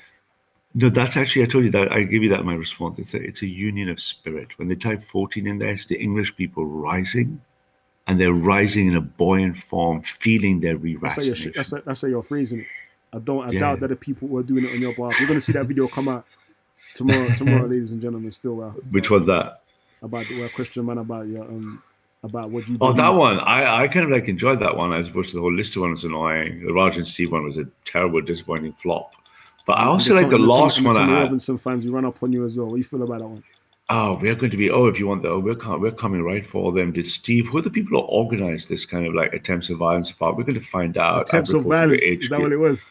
Well, what happened is a Muslim girl was threatened, harassed afterwards. There's consequences coming. Steve running around hassling Muslims. What is this sort of behavior? Who sanctioned this behavior? Who said it's okay for a bunch of liberals, maladjusted liberals, to harass Christians in the morning if they're praying, harass Muslims in the afternoon, accuse people of being Nazis and jihadis, and then run around and import people that are going to cause trouble? We have our vast resources operating on this right now. We will find our own answers soon enough, and then we will you're gonna arrest all of them, and put them in a camp. Oh no, we're going to shed the light of the truth on it. I don't know who. Hey Leon, do you know who organized it? Because you were there, set up a camera. Did Steve ask you? Do I know who organized it? Yeah, did Steve ask you or Simon? No, who asked you? Steve, yeah, Raj. Because you all organized, ready to go. It looks like they all came in. We've clocked them now. We've captured all the footage. We asked them questions. See who's got. Even if I did know, see who's got a non-snitching policy. Give me one sec. Yeah, of course, bro. Give me one sec. Anytime, man. I got. No worries. I gotta soon. I was going to do a stream anyway to review because Raj is now running around like an absolute muppet, trying to make claims. I'm going to get him into like very interesting pickles soon enough. So they desperately come running around trying to, figure out what to do with the inevitable nationalism. You can't stop nationalism, mate. Bamba clock, man. Hey, Bamba nationalism. Yeah, man. Are we good? Yeah, what am I saying? Nah, man, you got to stay and answer some questions from the people, them, fam. Cause you've been in the chat or which people? Nah, I want people to come on the panel, man, and have a conversation with you. I don't know who exactly wants to. Yeah, come. but I can. I know you don't want to talk to no one who's gonna try troll, man, and correct. Yeah, because my experience is that people like you give them 3 or 4 chances and they'll still fuck it up on the way out. So then you just don't give them another chance. Let them sit for 6 months until they're civilized. So some people no, some people yes. If they're civilized, then they can behave. But some people have lost their cards to be civilized, so they have to just wait for 6 months till they earn it. So it depends who they are, man. You can't make me want to talk to someone, right? Yeah. I'll suggest, you get me? I'll suggest. Obviously, you're a big man. Yeah. But like I said, I suggest my brother Raspek's channel if you want some real action, hot action. Subscribe to the Lion's Den. And Veli in the daytime, if you're in the daytime, Veli looks like he's doing well. That's where you get that as well, still. They're good chaps running communities based on principles. I might disagree with all of them on the principles. They're still have integrity. So, I got a cut, man. But I wanted to. All right, man. Leo might set it up sometime if you want. You can do online one if you want. Online one. I wanted to ask, man. There's a bag of questions I really want to ask, man. I really want to go more into the Christianity, to the 99% non. I take questions from even Lister said James Goddard. I'd love to talk to James Goddard. He's a good chap. James Goddard's a good mate. Good man. I'll talk to James. He's fucking civilized. Yeah. I like some of the speakers. Well, yeah, if you want a James question me on the difference, no worries. That'll give you a good fault line, innit? That'll give you a good fault line. I don't want bare far right brothers, and there's no. You think James Goddard is far right? I don't know. God bless James. He's a patriot. He's not all I'm saying. Let me not say far right. I don't know him still. I ain't gonna call everybody who's like Tommy side of the things far right. But I was. Right, I don't know his politics still, but the one let me say considered, generally referred to as far right. I don't want the panel to be full up just of a bunch of people that's generally referred to as one side of the thing, unless it's my side of the thing. But that's my bias still after fun. Of course, if you've got some good lefties who come on, but they've got to be good people. They're kind of like, I'm not interested in talking to dickheads and assholes like Afghans and Titans. These people. Hey, Titans here right now, man. Yeah, all these people. I'm not really. Yeah. We say you're gonna cut. If you can produce some real people that come on, then we're happy to have it. I'll send the link out, man. I'm waiting for James to come in. You might have a conversation with James as well. I'm just here, man. I'm just here. I'm not insulting anyone. I'm just here to be a bit of a counterbalance. I think you'd appreciate that, Ralph. If man can have a decent conversation, then why not have a decent conversation? Forget the past, forgive and forget, love thy neighbor and all of this. You get me? Hey, Raj and Nater as well. Hey, where's James Goddard, man? Hey, James Goddard. Where's Raj? Ralph's there still. He's waiting to have a decent conversation with James. Hey, James, come and click the link, man. Goddard. I'm gonna bring the Raj in here. Hey, Raj, control yourself, man. Afghan. No, I'm controlled. Afghan. I already know what time it is with Afghan still, so we're gonna have to fall back for a minute. I want to see a constructive conversation after again. Yeah. So Raj is fine because Raj is on the other side, so that Raj will behave. That'll be fine. And if James comes up. It's not about behaving. We got this topic is quite serious. So although I have my massive disdain for Ralph, I think we need to be able to control the conversation and have a decent conversation to try and debunk his views. So yeah. There we go. All right, James. Yeah. Are you in yet? Right. Oh, James Goddard's on here, man. How you doing, my man? Evening, everyone. No, so I thought it was right to come on because I was going through this chat section and I was having a look, and obviously you lot are hearing what Ralph's saying, and there's this massive debate about ethno-nationalism and civic nationalism at the minute. So I thought I'd just come on and give my own little opinion about it, if that's all right with you lot. It'll be good. Evening, James. because we're. Oh, evening, because- James. It's nice to see the far right are in. Your mic's a bit low though, James. You're far right. I am not far right. I know, mate. I'm taking the piss, mate. joking. James, I'm Yo, taking the piss. James, You think you're far James, right, mate. Yo, Leon, can you bring Hetero in? where's Hector? Sorry, Hetero. He's asking for the link in Hetero. the chat. No. He's always sounding like he's stoned, man. Like, Nah, he's One not. sec. Hetero's all right, man. I'm gonna bring him still, but for in But you wanna keep a bit of James, order first, while man. Don't get James like and Ralph say, I do wanna give them the opportunity, and for all of us as well to hear, for them to explain their differences That would be between them, great. because That would be great. I think because James would be because great. I Because James often is hear a good James, chap to talk about. Tommy Robinson, Ralph, and all of these people lumped in as this Mm. as being one of the same. But like I said, recently I've been noticing there seems to be Civil war. a kind of civil war, disputes of positions. yeah. You get me? Or arguments over this race thing. So Indeed. yeah, it'll be good to Can I- get it from the can I- horse's mouth.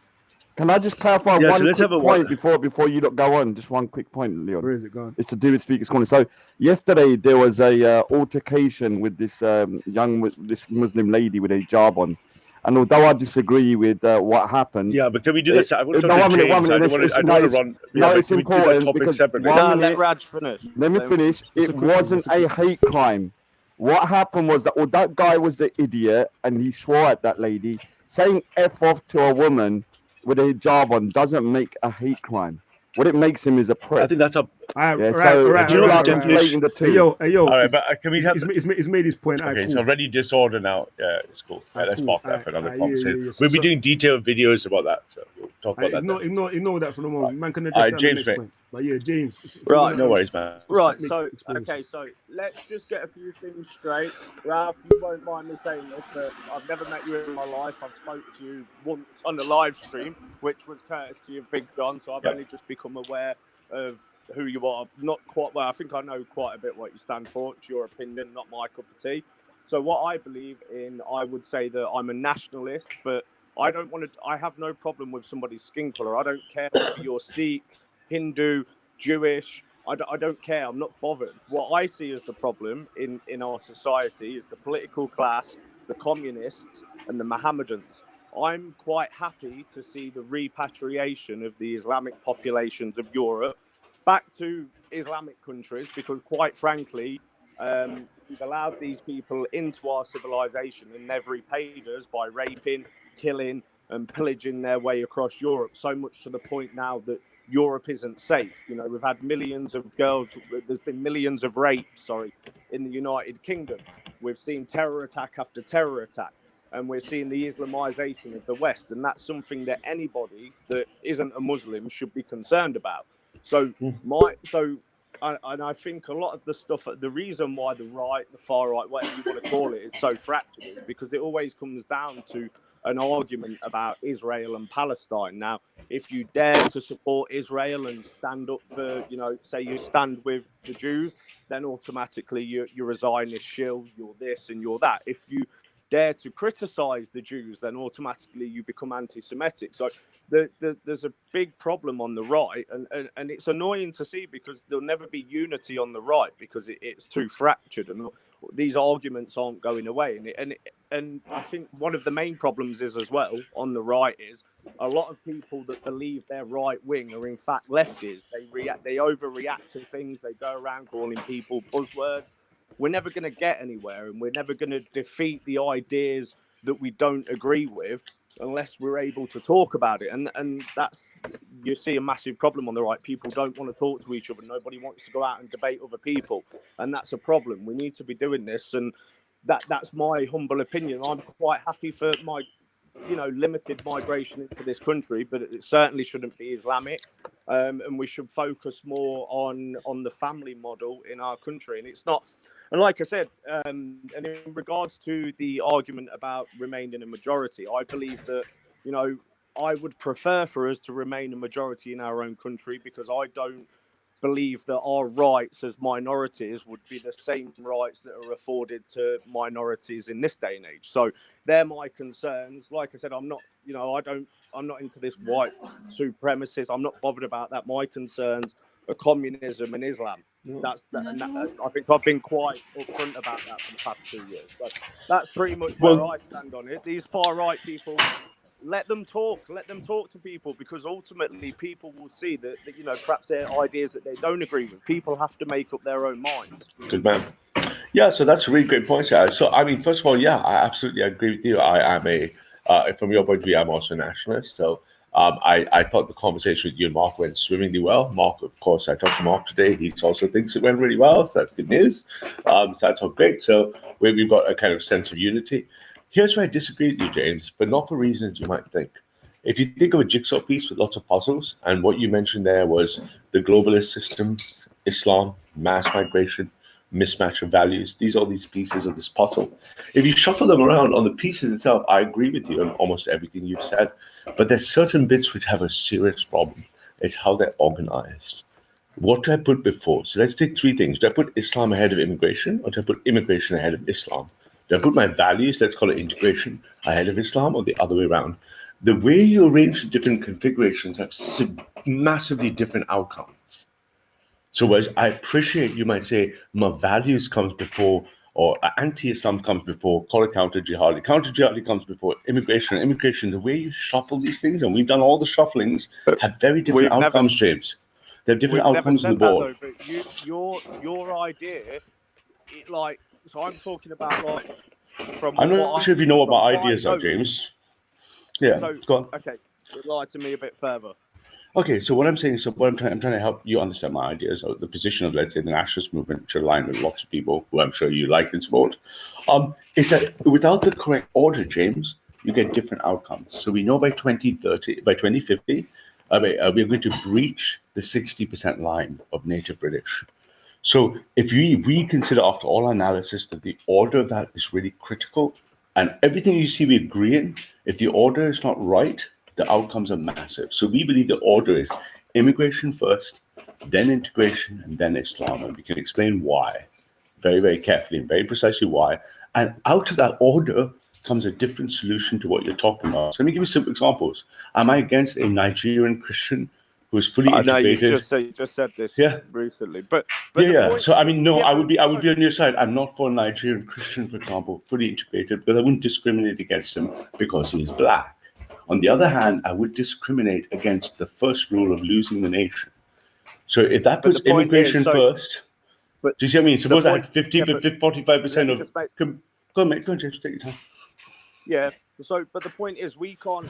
The way the country is now. Okay. So, what I'm saying is, everybody that's here now, we've had people that have come over in the Windrush generation that have been treated appallingly by the government, right?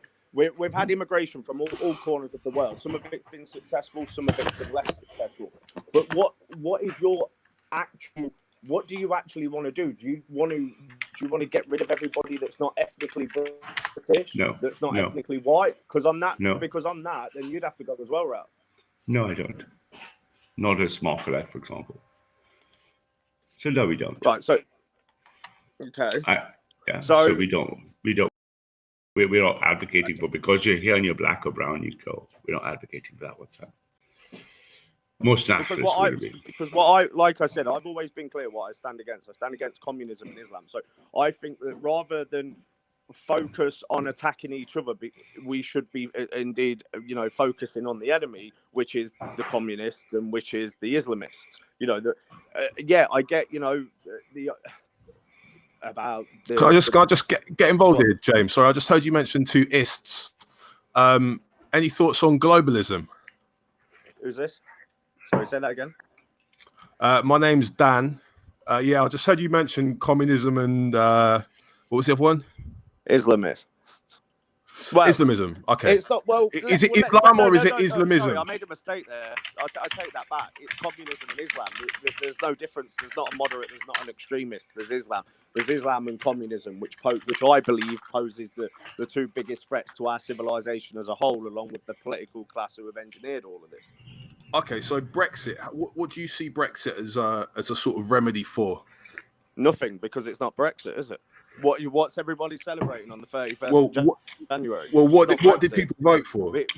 Would you agree that Brussels has a disproportionate influence over British, I guess you say British sovereignty or the British political process? Well, we don't need to go back down the Brexit argument. We've been talking about this for 3 years.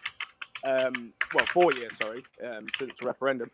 Boris Johnson's deal isn't Brexit, so I don't even know, why we're bothering to talk about it. We've been screwed over. People are going out to London on the 31st of January to celebrate. What are you celebrating? It's not what you voted for.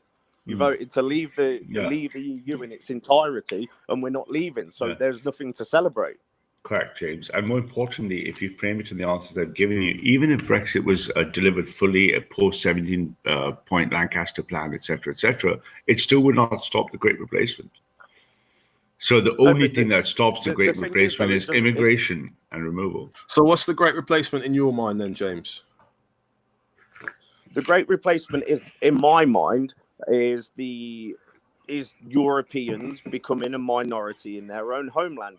Okay, so that is about colour then. That's colour that you've got an issue with. It's basically people's ethnicity. Right. I never said I had an issue with colour.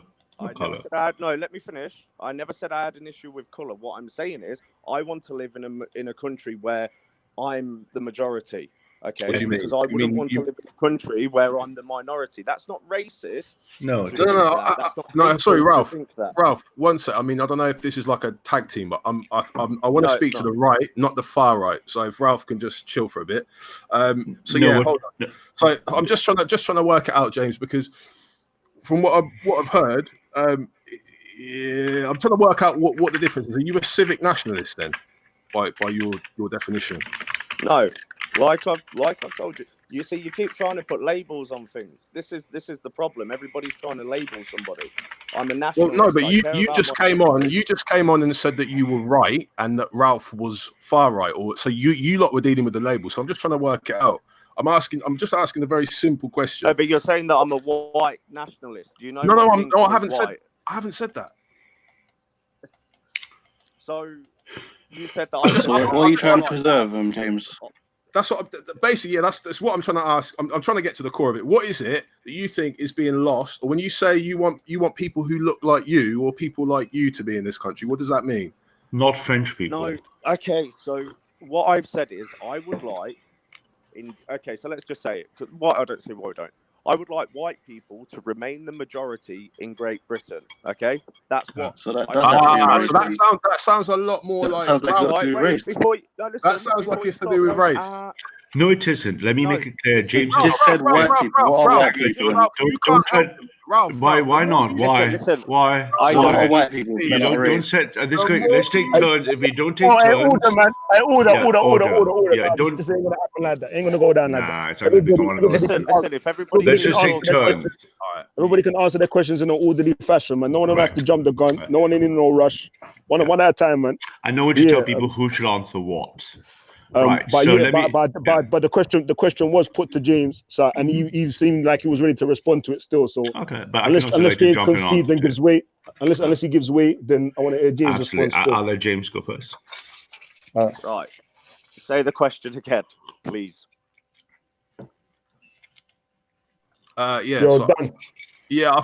think. Yeah. So you were talking about white British or something like that. Yeah. So what you're trying to do is you're trying to gather what I think about.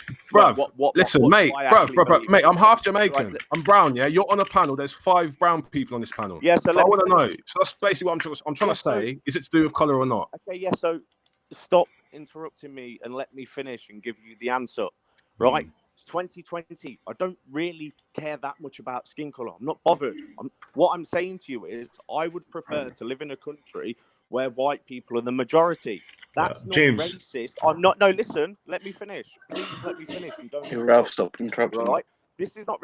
I don't care who lives in the country. I'm for immigration, but I prefer that white Christians were the majority in a white majority Christian country. That's not racist. That's like me going over to. We could have this argument. A few white people will go over and move to India, and we'll say, okay. You know, it's the same thing. I'm not really bothered, but I would prefer to live in a country where I'm the majority. Like Jamaicans live in a country where they're the majority.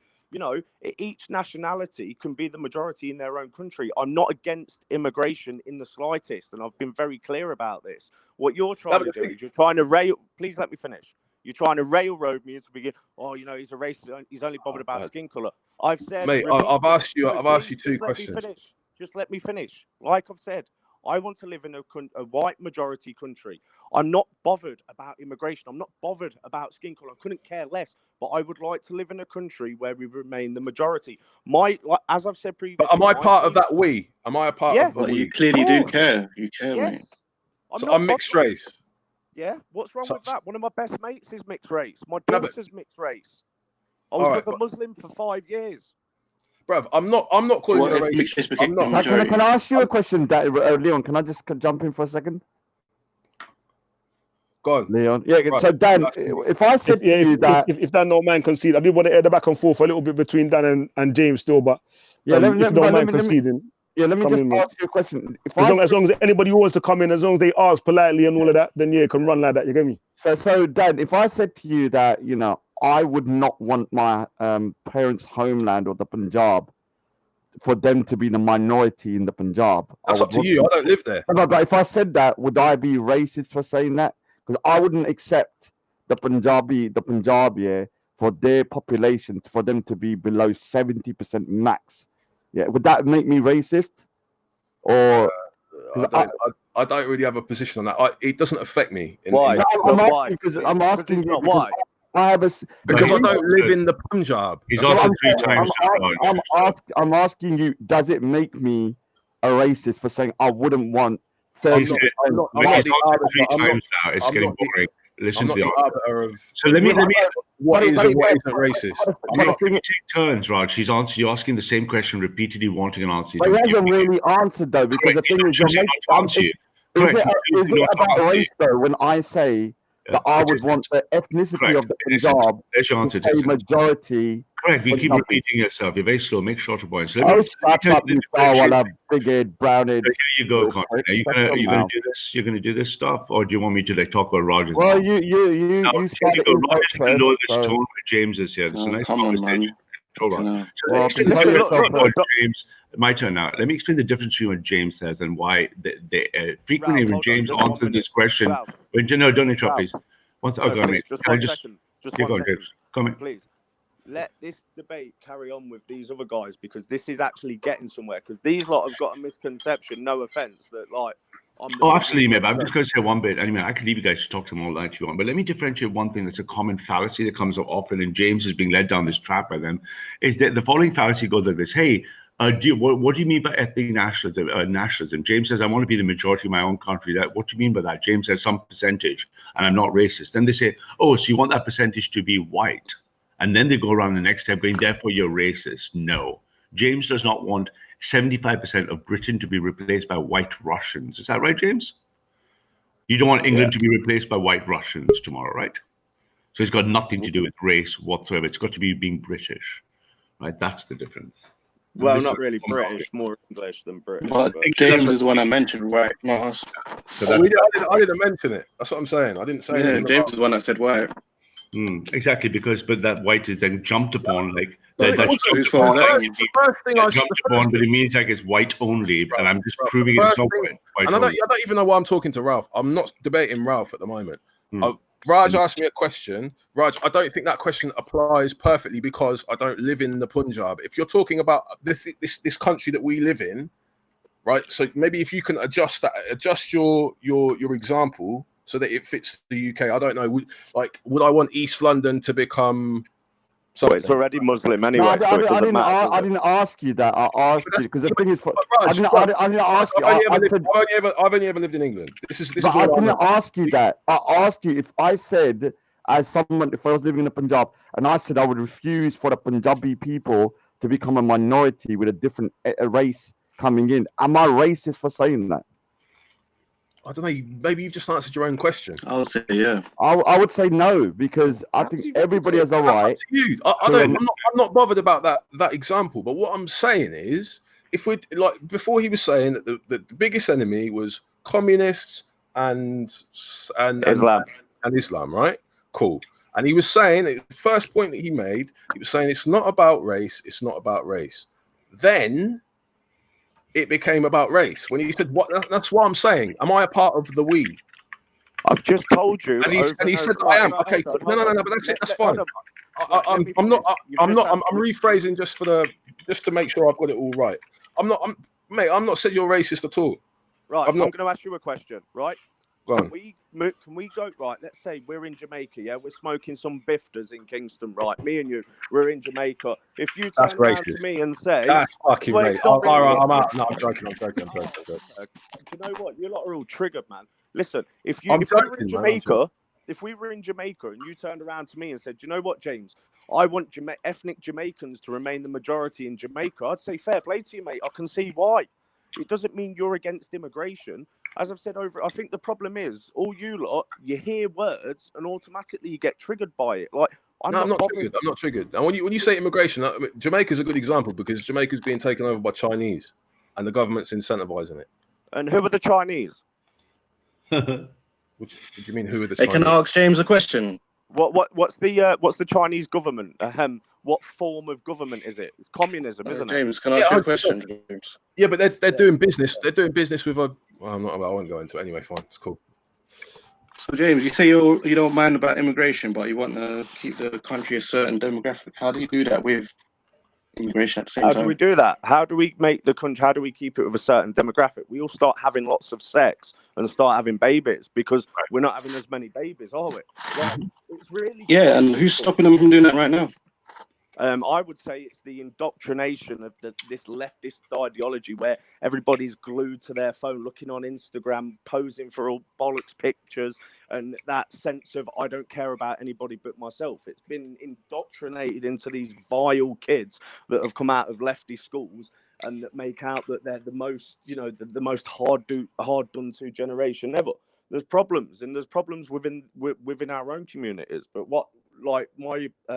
going back onto the Islam and the communism point is, we've got problems in our communities. Of course, there's problems. Nobody goes to church anymore. Nobody really, there's no community. And then we see, in my eyes, the damage that's been done to Europe by the Islamic community. And that annoys people. And that's why I've openly said it. I've said it for 2 years now that I believe in the repatriation of the Islamic population. It's not racist to say that. It's not hateful to say that. But if there was a group of people that were continually plotting terror attacks and, aiming to kill citizens of Europe and rape their daughters, then you'd want to get rid of these people, wouldn't you? It's not. But James, when you talk to Mark, James, you just blamed the left. Now you're hang on a second, James. But James, when you spoke to Mark that's the same problem which keeps coming up, and this is the difference between this is the hot topic, civic versus ethno, not lefties questioning you. The question that becomes is, if you agree with the principle that the Islamic people are considered not conducive to the British good, and you're happy for the repatriation, would you apply to non-criteria? Would you apply, for example, to black gangs committing crimes? Okay, so for example, for you, it's really just anti-Islamic then, not anti-principle. So the same people, for example, were doing. Let me give you an example. A quick example. Suppose last year we imported 1 million people from some country in Africa, and we found they were 5 times overcommitting. Can you name that country, Ralph? No. For example, if I give you an example, I'm just picking a place. Would you, on principle, it's a thought experiment, James. Would you use the same criteria as Islam? Would you do it for that country of origin? Or would you say now once they're in? The first question I'd be asking is why would we be bringing in 1 million more people when we're an island that has got finite resources? Absolutely, with you on that point, dude. But my question still remains. The point is, but that's not going to happen, is it? This is the point. It's not going to happen. No, but absolutely. Okay, great. So what about the people who've already been let in that matches that criteria? Because the Muslims have already been let in. So what about the other people who are non-Islamic who've let in and meet the same criteria? If you're happy do the non-Islamic people pose a threat to Christians in this country? They don't, do they? They don't pose a threat to the Sikhs either. The Jews, the Hindus. It's only really the Muslims that pose the threat because of their ideology. Okay, so this is where you lot focus too much on. No, because you lot are focusing on things that may or may not happen. We're focusing on the problem that's already existing in our country. You don't want to stick with but you don't know because you don't attack the problem. You'd rather, I've seen people on the far right flying the Iran flag and defending the Iranian regime, and that's bullshit. You're actually siding with our enemies. The enemies are already in our country. Islam poses a threat. So, are you for bombing? Are you for intervening in Iran? What do I believe that British troops should go to Iran? No, Yeah. I don't. No, I don't believe that our troops should go to Iran. But at Do you the same think they should time, go anywhere? Do you think they should go anywhere to fight wars? I believe that they should defend British interest. I don't believe that they should go and invade a country. No.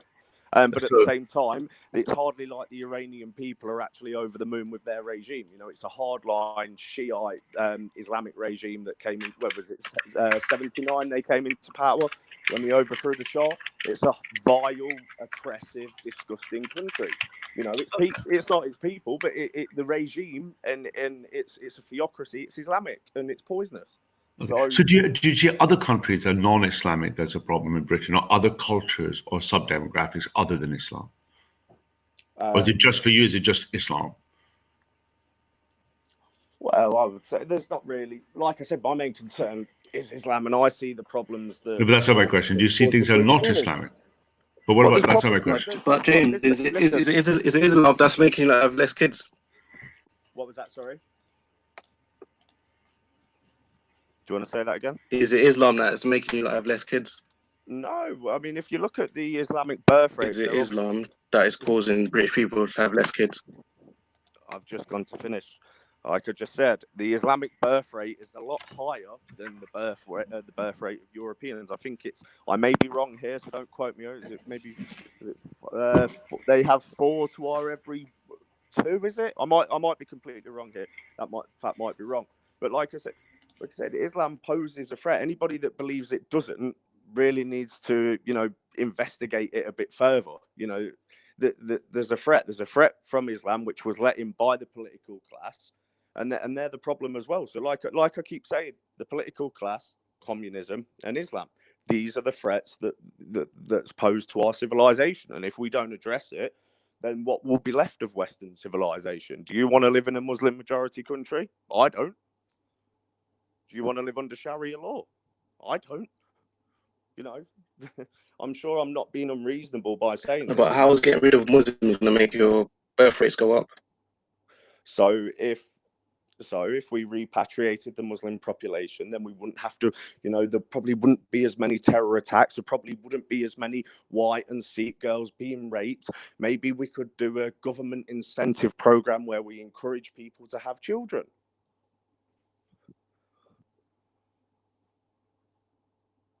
It doesn't work like that, though. Why doesn't it? I think my problem. Why doesn't it work like that? My problem with you, James, is you're still not really kind of getting to the root of the problems I'm trying to surface, but you're kind of running for them. You're running back to my Islam. So my question again remains: are there other sectors in society, countries of origins, races, ethnicities, other than Islam, that you can identify as a problem? There's problems within each and every community. But you would say there's problems. Listen, there's problems within the working class community. If you want to break it down into different skin colours, then you can do. But we know there's problems within working class communities. Usually, it's poor children that are growing up poor. They end up starting to sell drugs. They get involved in gangs. We know about that. It doesn't need to be. That doesn't need to be about skin colour. You're choosing to use I know what you're doing there. Like I keep saying over and over again. And I don't know why nobody can understand. I keep saying my focus is Islam and communism. I think, James, yeah. You lot are doing something else. You lot want to focus on. Indeed, right. Indeed, James. Absolutely. I think we look at people who are very singular things, like Tommy's been very singular about the... Let me come in quickly. At school, so what do you think is the difference between you and Ralph? You're using the far right, and I want to put yourself right, James. Say that again, mate. Sorry. Your mic's really bad, Leon. I think you're driving, or you need to be near your mic, mate. Yeah, I'm driving, man. What is the difference between you and Ralph that you want to make sure stays distinct between you? So why don't you just join the same, all in the same organization? I can tell you why. And this is the problem James has with me.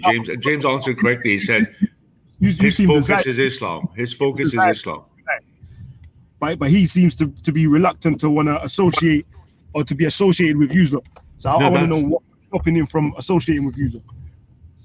We wouldn't associate either. It's not. It's a question of which. It's not. You're trying to find some division. We're trying to find policy differences. James says correctly, his focus is on Islam, etc., etc. We share the same focus and the same goals as him. Our focus is different. So that doesn't mean there's a division. It's a focus. The difference is going to be on policy, not people. Right? That's the fault line. That's the fault line we intend to address this year. Right? That's why we're doing what we're doing. That's why the movement's in civil war right now. Yeah. So there's no hard. What movement? What movement? What movement? Because what defines a movement? Seriously, is it not just a myth? I think ultimately for me, James, it's like depends what the objective is. Now that we've got phase one, the conservative majority, our objective of our movement is to take X seats in 2020. Hold on. Say that again. Say that again. Listen. You've just said we've just got a conservative majority. What are those Tory bastards going to do for anybody other than screw us over? Which is I don't support them. They are screwing us over on Brexit. What happened to Hail Boris? Was it not Hail Boris a couple of weeks ago? Hail Boris. Hail Boris.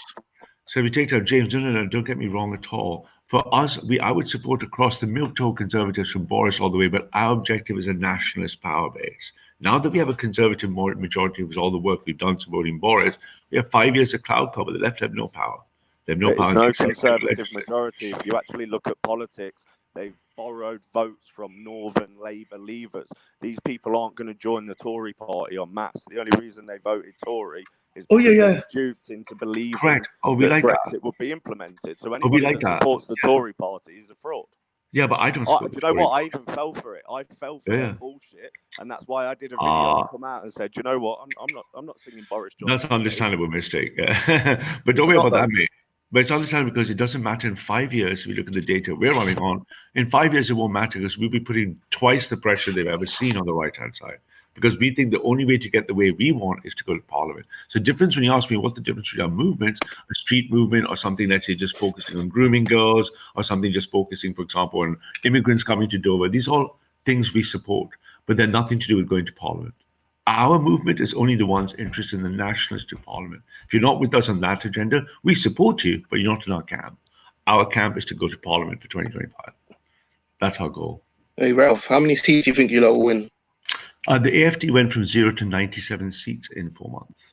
The Swedish Democrats went from 0 to 60. Talking about Britain. Yeah, we expected greater than 50 seats. I don't think Germany uses first past the post, though, do they? They're proportional. They all have different representation. You're right. They all have different types of proportional in Europe. They're all like not even the same. Ralph, what are you going to do that the NF, BNP, UKIP, and Brexit Party couldn't do? What are you not doing that's different? Give the people what they're asking for, but they haven't had a chance politically. They have. We voted Brexit. They voted for a Tory majority. Yeah, but they've got Brexit, but that's not what we're delivering. We're not delivering Brexit. We're delivering the reasons behind Brexit. So you're claiming we don't live in a democracy right now? Then? No, we live in a democracy and we are democratic. We wish to get democratic seats. We're going to be setting up 650 parts of the UK to go for Parliament. Well, we don't really live in a democracy, really. That's a different argument. Many parties like you have came before and you've never got a seat. They've never got a seat. How come Brexit Party didn't get one seat? Because Brexit is the thing that's defined the entire political landscape, because it could have only been 3 outcomes: a Labour landslide, a complete situation being hung again, or Conservative. We didn't know which of the 3 it was. Now we know. So all our plans are in Plan C from that outcome, right? So now we've got 5 years. But you know what's weird? Because you don't have to vote for it. Brexit Party didn't get one seat, but you're more right than them, and you think you're going to get more 50 seats. Not right. Right is the way you look at us. We look at ourselves as the only one being able to deliver the gap in the market for our product. And you've done some bad PR for your party as well, because people can dig up a lot of videos of what stuff you're saying and that. And yeah, but none of you guys are the target electorate. So your opinions on my videos won't matter. It'll be the opinions of other people who will support my views. I'm pretty sure the British electorate ain't going to be voting for people like you. I'm pretty sure the majority of British. We'll see in 5 years' time.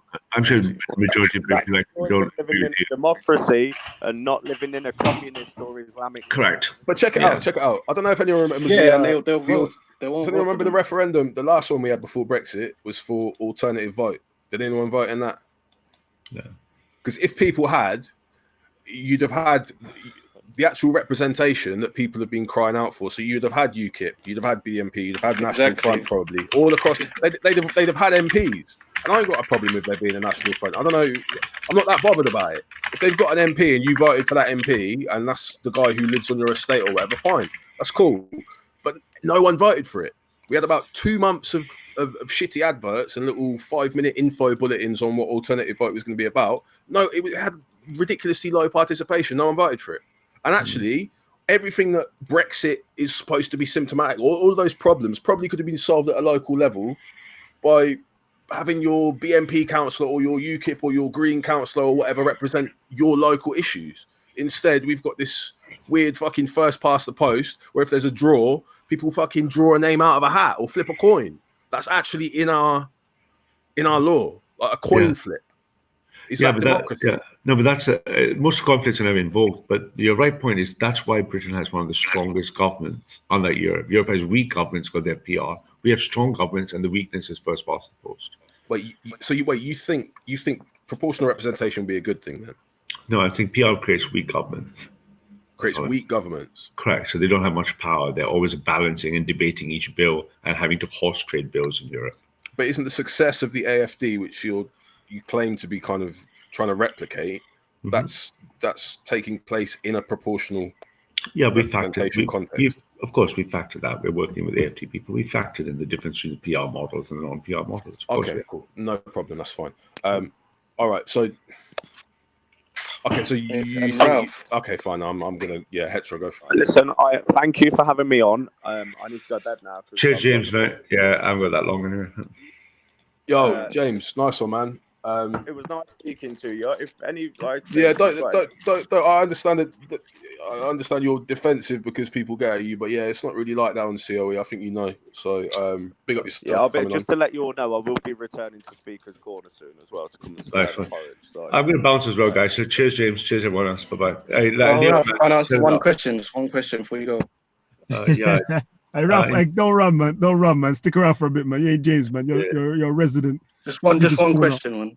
Okay, go on, James. Is it going to be a dickhead question? Don't make no mockery. So hang on, Leon. Leon, mate. Hey, let me just say that in the future, if he makes a mockery this time, can you never let him on the panel as me, and then I'll answer. That case, no point answering the question, guys. That case, no point. Wait, Ralph, just one question. Oh, it's gone.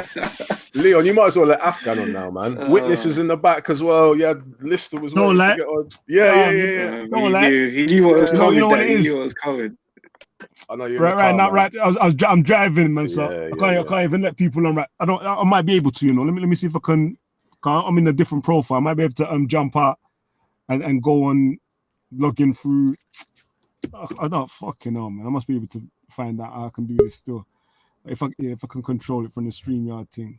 They ain't got no mobile app, you get me? It's a bit mad still, but I'm gonna try still. If I can add in the man, then it would have been good to have Lister and Witness on still. I've been seeing Witness asking some questions about the Christian coming from the Christianity angle. You get me?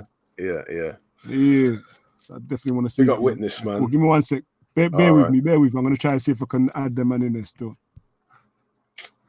People saying in the chat. Elron Durr 1 wants to jump on as well. Don't know if the link's out there. Yeah, man.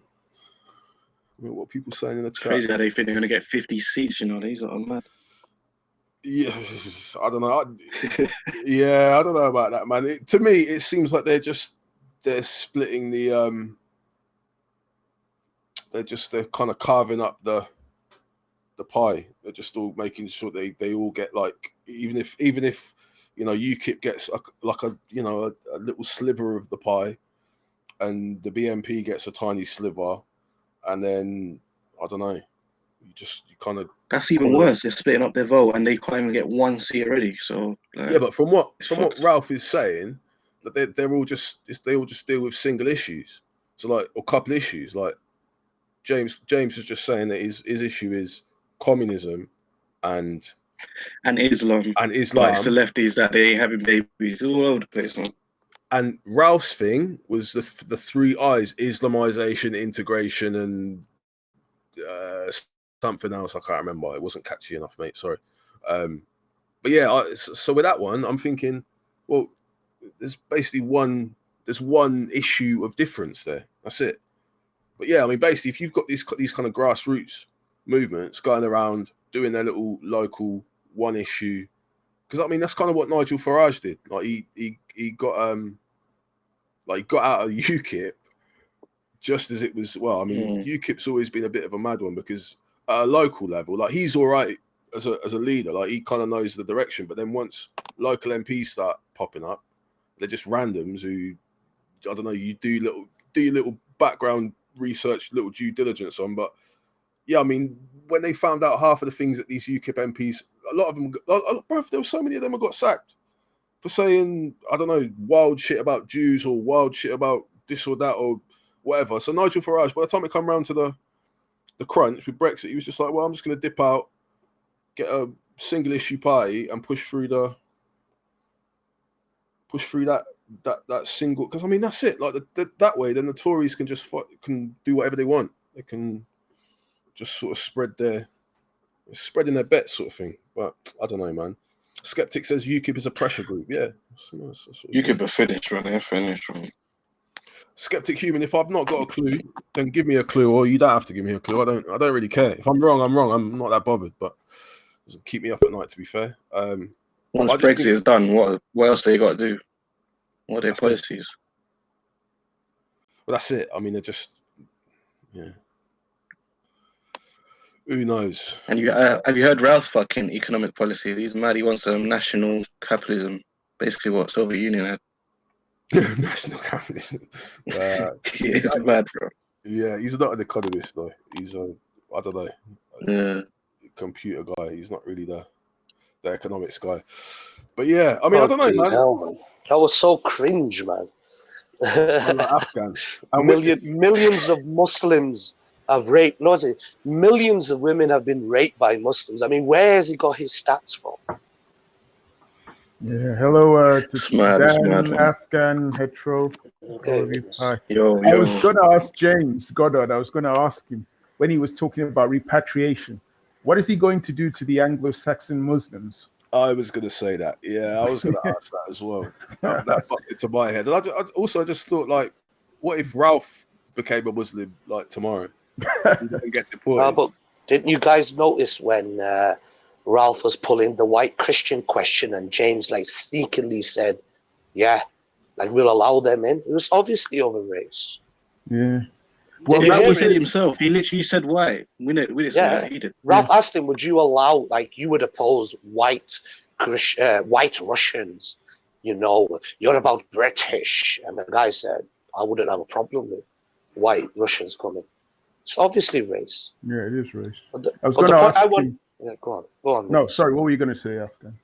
No, my point is that what frustrates me is that you have an Indian man who's born in India saying he wants to represent Christianity and the white man, when in India, his native country of origin, Christians are one of the most persecuted minorities in places like Uttar Pradesh, where Christians are literally killed, their churches are burnt down, and if there's also incidences where, you know, where Hindus have converted to Christianity and they are lynched, mobbed, killed. So I think he should spend his time and his energy saving the Indian man rather than looking like a buffoon with his dark pigmented face, hailing in the name of ethno-nationalism. It's astonishing in my eyes. Yeah, he is a walking contradiction. He promotes ethno-nationalism, but when you look at the definition of ethno-nationalism, you then ask the question, well, where does he figure in England's ethno-nationalism? But shall I ask you something, Witness? Like for example, if Mohammed Hijab, right, was like, you know, if he spent his life talking, if he made a business out of talking about Islam, and then suddenly you find out that he has an Israeli advertising company that's promoting his YouTube channel, would he not look like a hypocrite in the eyes of the Muslim community? Yep, absolutely. So Ralph and his wife run a art advertising company which makes hundreds of thousands of pounds using black celebrities and football players. So on one side, do these celebrities know that the man who's making profit on their name and image considers them genetically low IQ and the N-word? This is the issue. People waste their time on people like Raj, who's obviously a mentally disturbed, vulnerable adult, but they don't target this man, who is the real serious thing when it comes to far right politics. You know, I mean, he gets away with everything, and no one challenges him. But the thing you meant, he's a walking contradiction that makes no sense. Just ask a simple question: would he be welcome into a meeting that was being conducted by National Action? No. He would never. He would No, never. exactly. Ever. And they're like extreme far right, and he says he's further than far right. Yet National Action probably wouldn't welcome him. The thing I was going to ask James was, he was complaining about communism. I was going to ask him if he could give us examples of communism in the government, and what were his views on social welfare and NHS, because that has ties with socialism. Is he going to get rid of that? I don't know, but the thing is, witness, you know, these kind of questions that you put across is the kind of questions you put across to people with degrees or backgrounds in politics or political science. People like James Goddard are football hooligans once upon a time who've seen a niche market in because of Tommy Robinson, and they're just looking for the next line of coke to sniff by bashing Muslims and inventing communism. I mean, show me the Communist Party in the British Parliament. Have you seen the British Communist Party get any votes? Does it exist? So which communist is he talking about? Exactly, yeah. So this is what I mean. Just you can tell from the way he's speaking, representing himself, he sounds like the person you see who buys the Daily Mail, living on their council estate with his little dog in the morning, you know, looking at the Muslims are all terrorists on the front page and burqas are evil. You know what I mean? This is the kind of people, and in my opinion, the real threat are the ones who know what they're talking, and that's Ralph.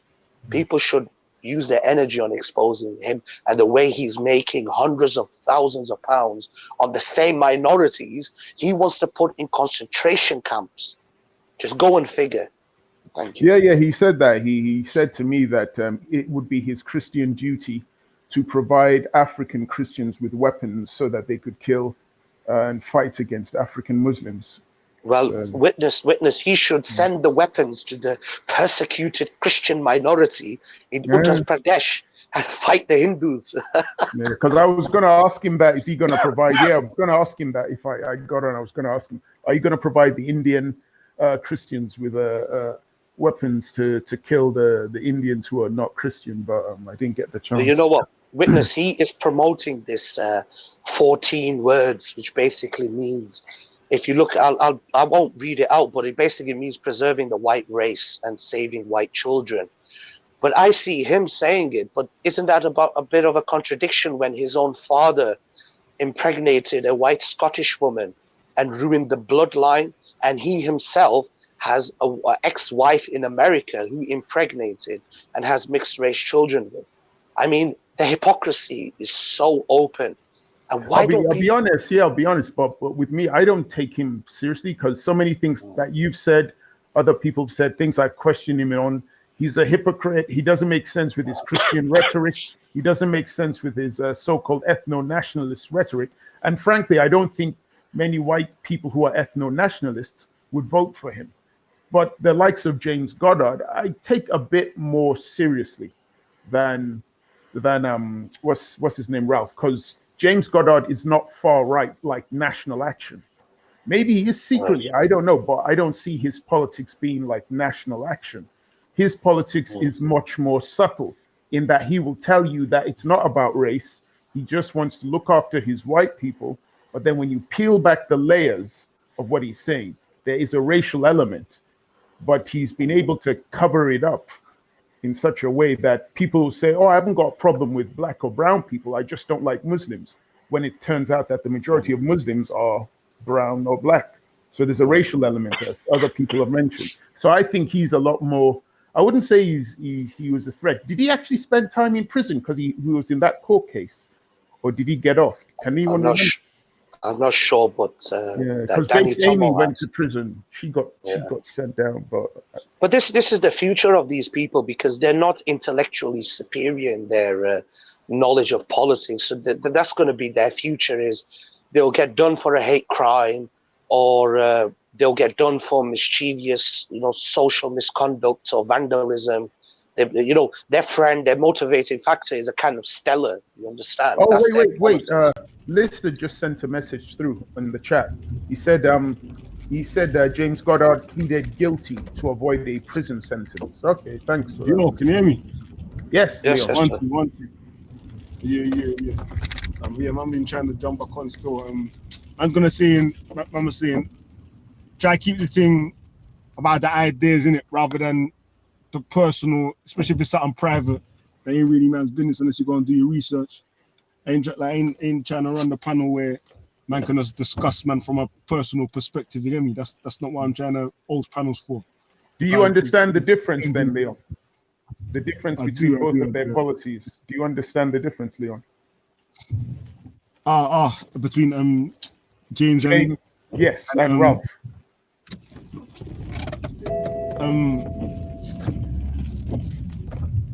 To a degree, like what it seemed like to me is that like I said, I was trying to ask James still, but Ralph answered. You get me? I want to know what he sees as the difference, because it seems to me that, from Ralph's perspective at least, that they basically are in line with each other. They share the same ambitions. It's the only thing is that James didn't seem to want to acknowledge a threat of anything else other than Islam as being significant enough to focus on. Not that there are no other threats. Could I add something? In terms of focus, there's difference. Yeah. In terms of focus, there's difference, but yeah, I don't know if with enough reasoning they might just align. You get me? Fully. Could I add something, Leon? Basically, right, if you look at the last 80 years, what's different? I mean, Oswald Mosley said the same thing. Enoch Powell said the same thing. NF said, the National Front said the same thing. BNP, Combat 18. What's so different? They say the same bullshit. You know what I mean? They just look for a new minority to bash. But the end result is the majority of Britain. Well, time will have to tell still. I don't know. What do you feel like, especially with the new age of the internet and the ability to directly communicate? Whereas back in the day, it used to be more of you would have to gain access to a mainstream media outlet to get your message out. You get me? And it will always have a skew depending on the impression the media wants to give you. So I don't know. I don't know now. Still, I don't know what you are saying about the mainstream. I mean, the ability to directly contact and communicate to your target audience. Yeah, but Leon, when Enoch Powell, when he was campaigning, there was such a large increase of attacks on, especially minority groups. I mean, you had people in gangs, skinheads in gangs attacking, black people. I mean, it was much worse there, and the media at that time were always in favor of the white person. So I think today's era is very much in favor of us, because we have a platform through the internet, through these debates, to defend ourselves with access to facts, statistics, and news articles.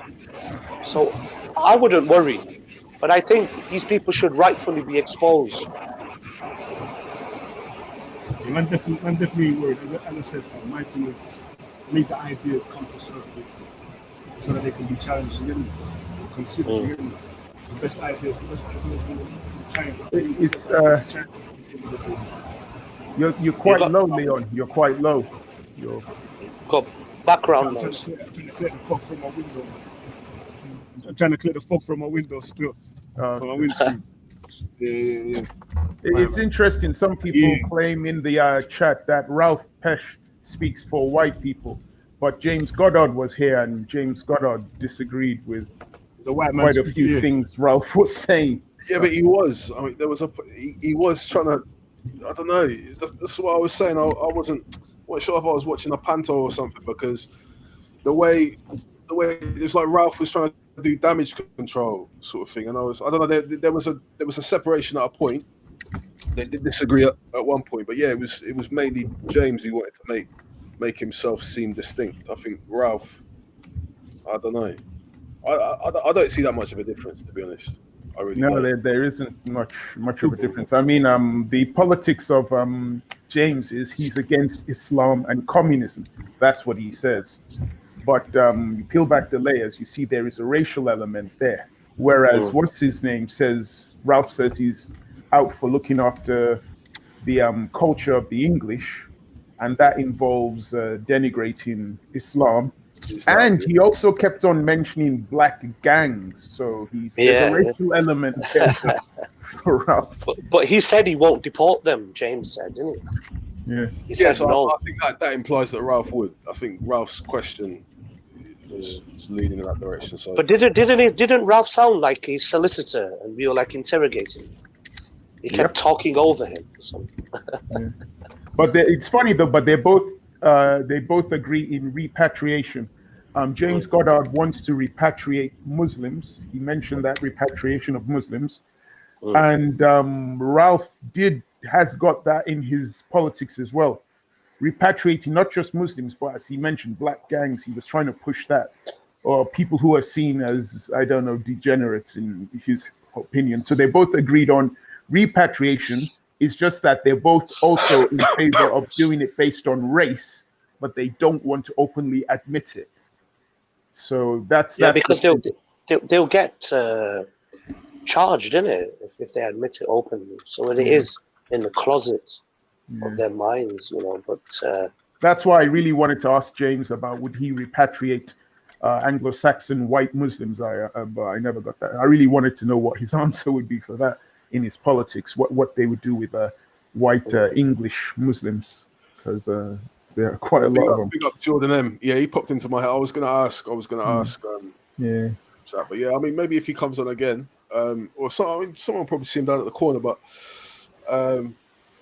Hands of Stone says, since when did Afghan become a defender of poor old Muslims?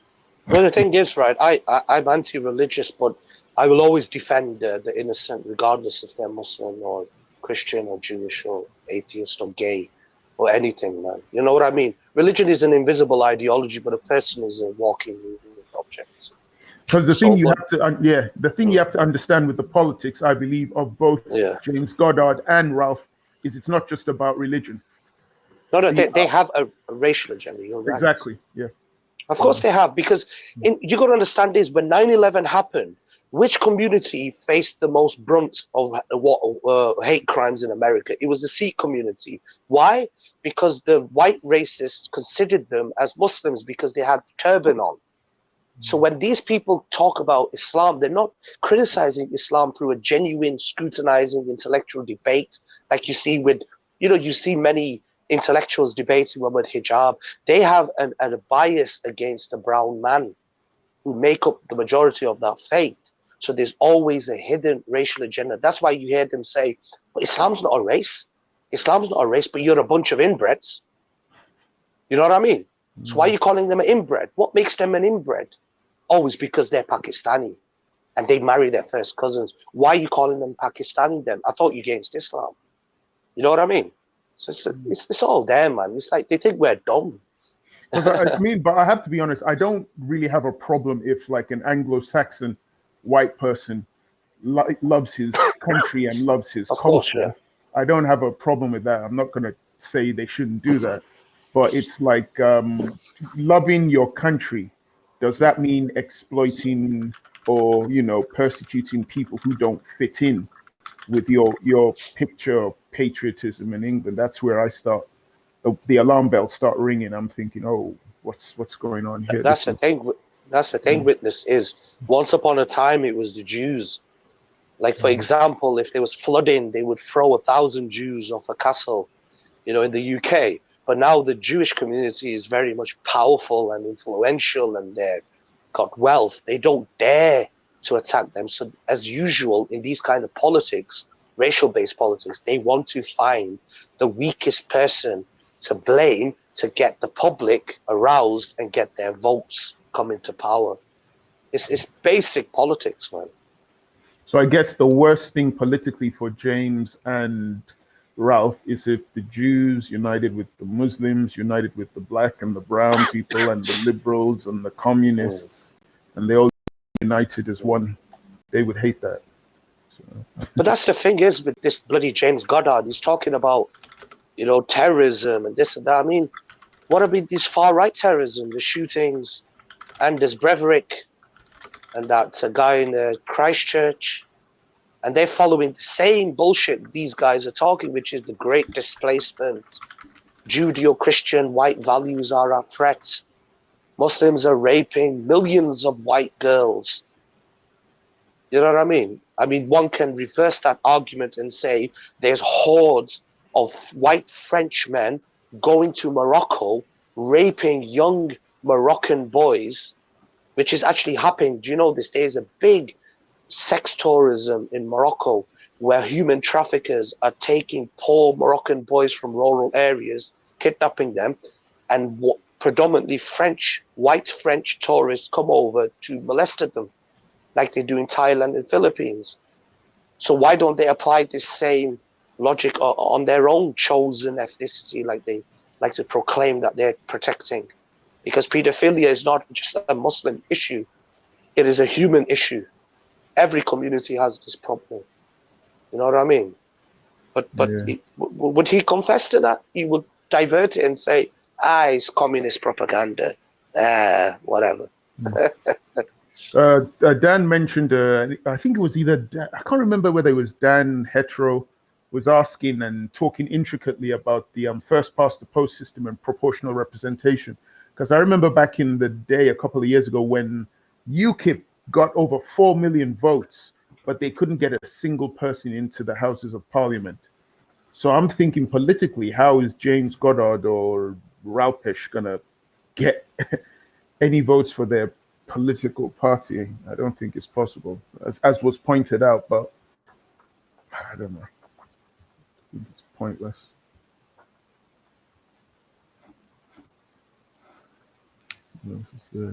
Oh, definitely. I absolutely agree. But this is the thing. It's the establishment who chooses who runs the show. Do you really think MI5 or the intelligence or the special police branch or whatever are going to allow someone like James Goddard, who, no offense, I don't want to slander. I think Leon doesn't like slander, but I'll say it, who has the IQ of a broken walking stick, is going to come into power with his gibberish, and he's going to unite the British people. Like I said, fascism, racial politics has never been a part of British political culture or history.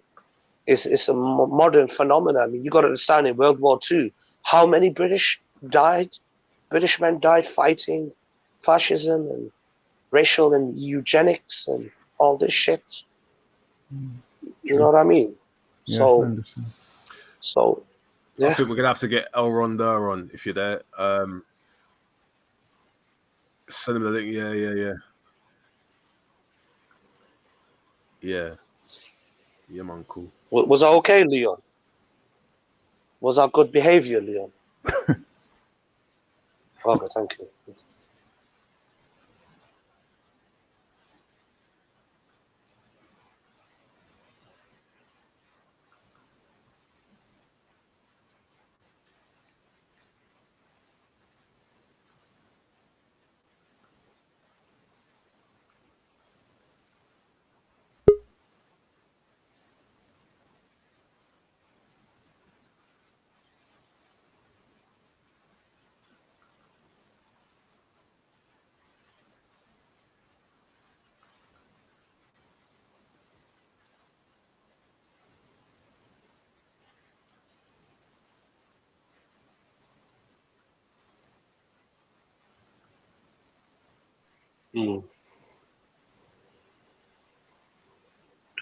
Just to let you know that Ralph wrote down on the comment section that he's going to pay a visit to my kid at school. Just to let you know, Leah.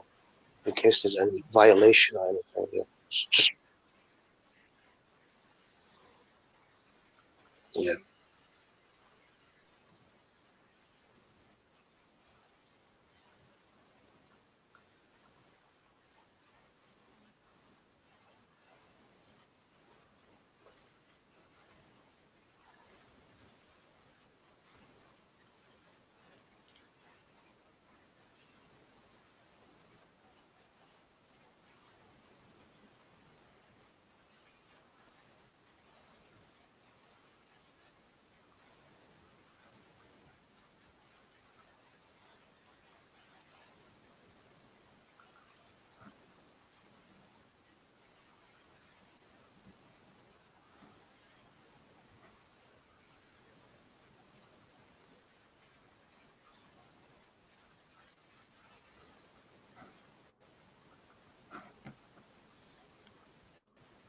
Yo, Elron.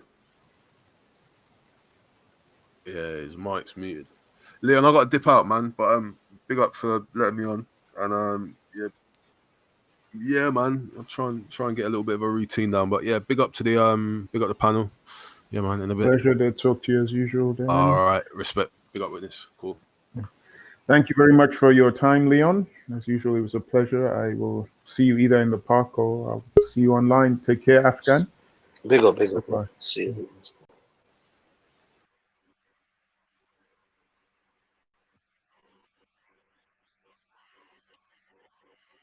Yeah. I'm gonna go anyway, Leon. Thank you for having me on.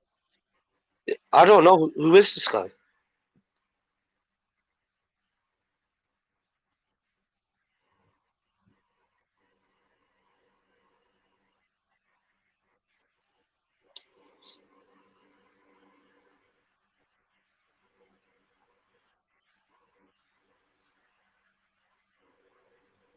Oh, so that's gonna be interesting. But anyway, it's my sleeping time now. Thank you so much, Leon, for letting me on. Thank you, sir. Okay, bye, man. Good night, man.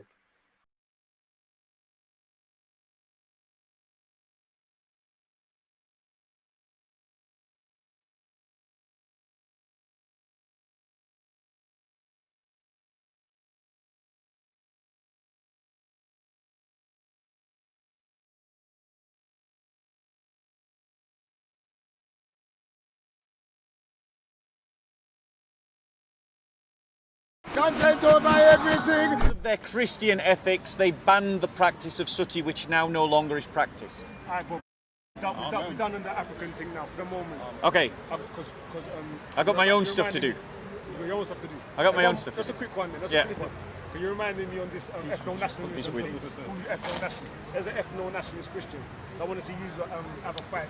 Christian nationalist. This is the prequel. I think when you sit, I mean, Ralph doesn't do himself any favours. Over there. Ralph, brother, it's up to you whether you come over here. Your choice. Yeah. Come here, Ralph. Yeah, go on, Ralph. Right, Ralph. I don't want to interfere with Bob's stuff. No. This is important because what? No Nazis. No need. Yeah. Kill the Nazis. Give me that. Christ defeated the Nazis. Thank you very much, Leon. So I mean, like, I've everything that I'm going to say publicly, I've said to Ralph in private. Absolutely, brother. Which is that I think Ralph sometimes enjoys being a controversialist. And he enjoys the spectacle of the shock. He's a bit of a shock jockey this is the prequel. at the corner. If you couldn't hear me before, this is the prequel. I've sat with Ralph and we've see. discussed. And yes, politically, there's no doubt he's right wing. Ralph and Bob. But I think it's wrong to say Ralph is an ethno-nationalist. And Ralph discussing. I'm a Christian nationalist. Which is different. There we go. It's not ethno-nationalist. Ethno-nationalism without Christ is tribalism. Tribalism. Yeah, but he did see, that's what I'm saying. He did specify, but you have to be paying close attention because you heard the shock in my voice. Oh, you're not. Like you said, ethno-nationalism without Christ is rare. But from I'm airing, I'm not an ethno-nationalist when I'm introducing man as an ethno-nationalist. I thought man should just say, like, for clarity, I think that it's clear that it's not clear. It may or may not be clear. I thought it was clear that I believe that you, to some aspect, are ethno-nationalists. You get me? You go on to explain that you are, but at the same time you say you're not an ethno-nationalist. So, like I said, it's confusing, man. It's confusing still. This is why I'm so Can you hear me? I can hear you now still. I can hear you now still. Yeah. Oh, okay. Yeah, I have to change the options in the, in the cam computer. mic. Yeah. Yeah. Source, the mic source Now, input. now everyone is gone. Everyone's gone. It's crazy. You scared them away. They're scared. They're scared. Cause you're German as well, right? Yeah. Yeah. I was last time I was on the Dissident on your stream. So I want to excuse at Teuton's behalf because I lost my connection at the end of his stream a few hours ago. Yeah. Okay. And yeah, we were ending on your stream you did with Ralph and this who was this guy's name again? This liberalist there. Wait. And the end of my stream. Yeah. It was Steve, right? Oh, Steve, who yeah. spoke first, yeah. And you was I was explaining that at the start he was mentioning that ethno-nationalist would be contradicting each other. That ethno and nation would simply contradict itself. Okay. And the first, if you go and he was saying that you can Google it and it's in every dictionary. And so I did, and I did Google nation definition, Yeah. and on Wikipedia I can read it to you. What's the definition of nation? A nation is a stable community. Oh, no, yes. I think he done a search for ethno-nationalists. Yes. Okay. You're breaking down the individual words, though. Yes, of course. Okay. Because he said the ethnic part would contradict the national part. Okay. So a nation is described as a stable community of people formed on the basis of a common language, territory, history, ethnicity, or psychological make-up manifestation in a common culture. So the very word ethnicity is in it. And I would also go further that if anyone speaks another language in larger amounts in our country, he would be anti-nationalist. So, for example, in Germany, we have a lot of problems with people not speaking German anymore because they simply don't have to, because they live in their separate communities. It's ethnic enclaves, really. So ethno-nationalism for them, but not for us. So you see the definition that you read out from Wikipedia. Is it the own? Does it give you like a version 2 of the definition that doesn't include ethnicity? Because in the dictionary they give you a line 1, line 2, line 3, the various different meanings of how the word may be used. Yeah, this is the new interpretation, but the word comes from natio, and this means folk, or where you come from, where you're born in, and it's race, right? The Latin word. So it doesn't contradict itself. It was always that way. A group of people who have fought other people and so on from nations, borders, and stuff like that, military, to protect their identity and culture. This is all what this means. It's the only, it's very modern, I would even say, because before we have empires that were much more brutal to the different cultures.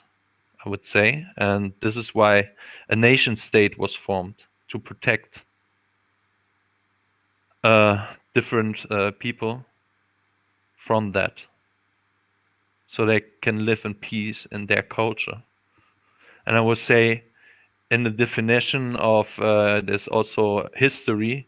You can't be a part of German history, for example, or in UK history, really. If you, as an outsider, I would say, go to the palace of the Queen or something, I find it hard to believe that you think it is your Queen.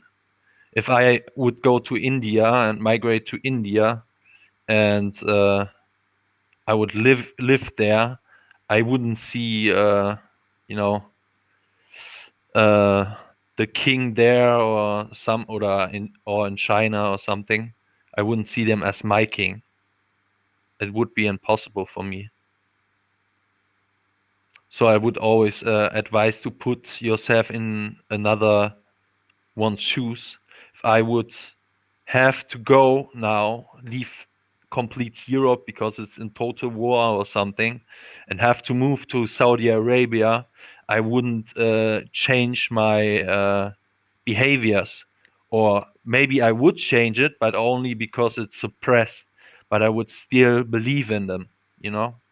And this is, it's a part of betray from very, very many migrants, because when they talk to themselves, they still believe it. They just speak about it publicly otherwise, because they simply can't, because their numbers are too small. But now that they are growing, they become louder. They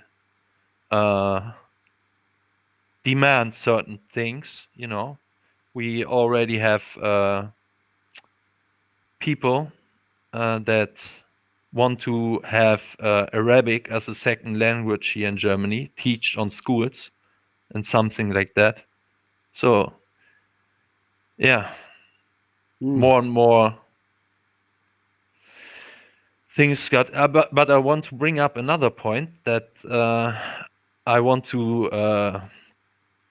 talk to Teuten about, because it is very important for the Black community. It's a big step, and yet no one of the Black community seems to notice this big step from the EU. The EU has made a decision, and it's called, EU African bit what in America took already place, and racist against white. Here is it. I can send you the link also. It's called.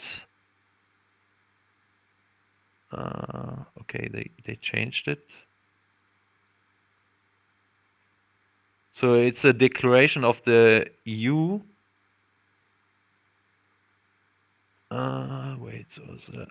Resolution on fundamental rights of people of African descent. You have to Google it. It is like one page with 20 or so points. What the EU forces on every European country, and it's also Black History Month in it, something like that, you know. It might be very interesting for the Black community in Europe to know about it, and I want to hear what they say about it. Right. Because I only know some identitarians, and the AfD has now talked about it. I know the German perspective, but I would like to have the Africanness How should the man them are point of listening, view. or they can? Yes, I have here. I have linked it. It's very big. I think it's even as big as the Migration Pact, Global Pact for Migration. So yeah, they're gonna look forward I to think reading you should definitely read it. That's from the EU, yeah. Yes, it's from the EU. Cool, man. Man, have to get into that next time. So Yeah, of course. What am I saying? Yeah, man. Why I was talking, I get up the Wikipedia nation thing still. And, Okay. Yeah, we can go back to that. Well, it's like it's just it's a confirmation, but it does say that it could be used in other uses as well. Still, it says a nation, a stable community of people formed on the basis of a common language, territory, history, ethnicity, or psychological makeup manifested in common culture. Yes. But because it says "or," I don't know. You might say that it doesn't necessarily mean that it's all of those things. It could be any one of those things. Who knows? But it goes on to only language, for example, do you think? No. It wouldn't make sense. Still, common language, on the basis of common language. You can make a nation on the basis of everybody who speaks this common language. I don't know. It makes sense to be all of those, like a mixture of those things still. But I wouldn't say it's necessarily. Everything is important, but you can't leave one point out of it. It's all a combined thing.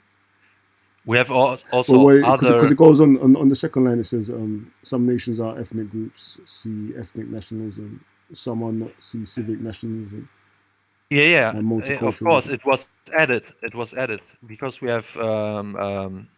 But the etymology, where it says the word nation come from Old French, nation, meaning birth. And Latin, yes. And place of origin. Yes. In turn originates from Latin, literally meaning birth. So right. So that's birth.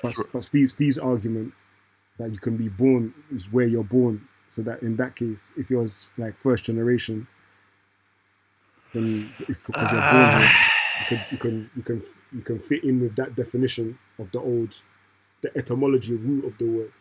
Technically, you can fit into that because if it's where you're born, you come from a different country and you have children, they're part of the nation, quote unquote. Oh no. In Germany, I could explain you that more. There it stands Volk, Sippschaft, and Herkunft.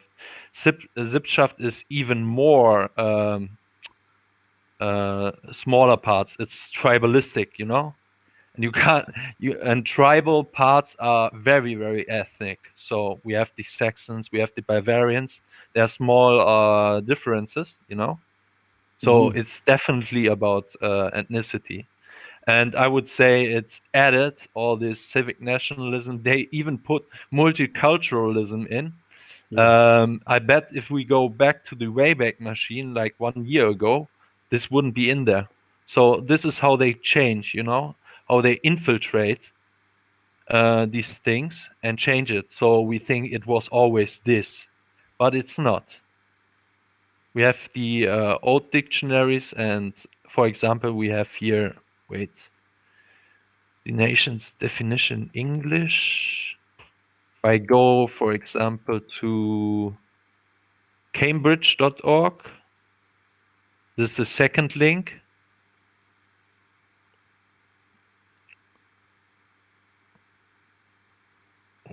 Ich stimme zu. Here, at the Cambridge site, there's still only a large group of people of the same race who share the same language, tradition, and history, but who might not all live in one area. Okay. Man. So nation is even further. So if nation is always the race, the people. If a German, as long as the German lives, he's part of the nation of the Germans. He has it in him, So this is Cambridge. Okay. So it's definitely about that. And he was lying. He was saying this is the only thing you will find, Is that what he said? So he was lying.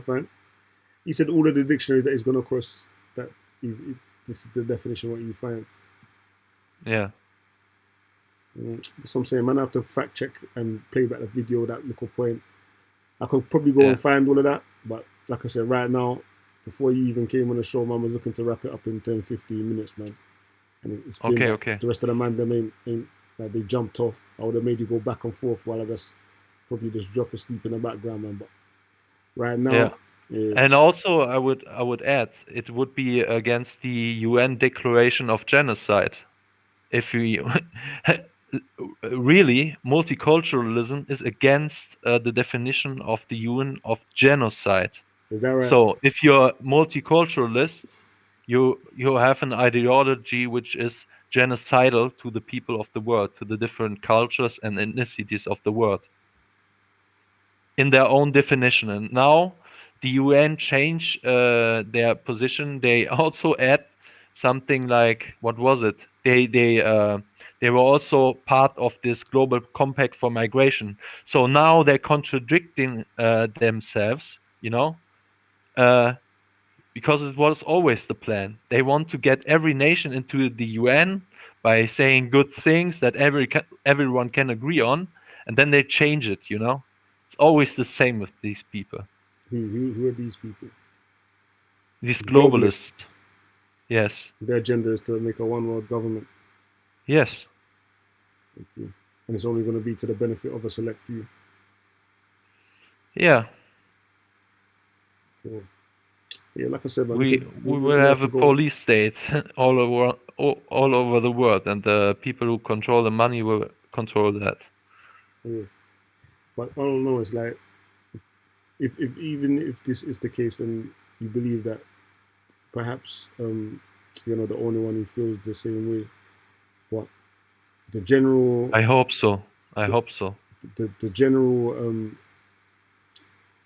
spirit of interaction between the different races, especially the ones who announce themselves as ethno-nationalists, it seems to be, like I said, from my perspective, it seems like it's a spirit of hostility and resentment rather than. Oh no, we aren't. We're not. I'm not going to say you. You seem reasonable and like calm and I don't sense no. It might just become tired, and I ain't answering the right questions. Yeah, I mean, what I also have to point out is you all only talk about Ralph and these people. We have much bigger player on the ground, and all of your. I'm also getting tired. All of your all of the people who were in the stream seems not only to look at these Ralph. people. Yeah, only focusing on Ralph. He has nothing. He's not a big figure. If you ask any one of the leading people, maybe Mark knows him now that he was in the stream and has some interaction. But Melania Rose wouldn't know Ralph. Nick Fuentes wouldn't know Ralph. JF, Jean-François Garipier, I'm sure he wouldn't know Ralph. So I don't know. I don't know. I hate go to the big boys. Go to the best. What it is? Best. You know what it is, Aaron? Yeah. It's because, man, like this is all based around Speaker's Corner personalities. You get me? Obviously, the ideas. If we want to discuss the ideas further, then we go to the people who have the strongest ideas and who have been on record of got a track record of promoting these ideas. Ideally, for example, we start from the base of Speaker's Corner, and then probably we branch out if we want to take it more serious. You get me? But yeah, it's just my channel is about human psychology and behavior, so we just analyzing the figures that we know. Yeah, but if you want to know about the ideology, of let's say identitarians or ethno-nationalists, you should look at the figureheads, and not at some small people. I don't know. That doesn't have really a voice or power in the movement. So the last guy I was discussing on the last stream, for example, he definitely knows Vaush or Vaush, and I know him too. He's this leftist degenerate. I know him. I know all the people on the left that has something to say, and it seems like most of the people of the left doesn't know the people on the right, really. Okay. maybe, I don't know, they are too scared to watch them because they fear they might go, they might, yeah. And when they're not in the conversation, you know, it's much easier to agree Attack with them. a thought, you know. Okay. Maybe it's that. You're saying you believe that their arguments defeat all of the best arguments you've heard from the left. Yes. Okay. There were a big time on YouTube, for example. It was 1.5 years ago. The alt-right, what was called alt-right, completely destroyed one of the main streamers on YouTube during that time, which was, they call themselves skeptics, the skeptic community. The alt-right completely destroyed this community, and most of the skeptic community goes to the right, to the alt-right, and are now on our side. The debate was... Give me some names. I know some of the skeptic community. Yes, one of the best in the debates that took part there was Jean-François Garipé, JF, and also the alternative hypothesis. This is one of the best race and IQ guy out there with a lot of data. And yeah, most people then, just by the debate on race and IQ, this is why I still find it funny that now some leftists try the exact same thing, because it's very dangerous. If they ever engage in a real discussion on stream with these guys, they would lose their audience too. Okay. Or maybe the left is so ideological, brainwashed or indoctrinated. Maybe them not to that huge amount, but there will definitely be a lot of people. Alright, well, yeah, send me a link to that discussion when you're talking about, man. Okay. Yeah, I'd like to watch that still. Is in English, the best thing where you can find it is probably the most videos are deleted now from YouTube. They hide but them 'cause they're so scared. It was about crowd and tea, and the alternative hypothesis. You will still find a lot of videos there. Yeah. Yeah. Cool, man. And I So hope I watch before I drop asleep. Yeah. Okay. If I not, give you the link, and then you can send me the link, man. Yeah, send me the link. Put it in the back chat, innit? Yeah. Do you see it? One sec.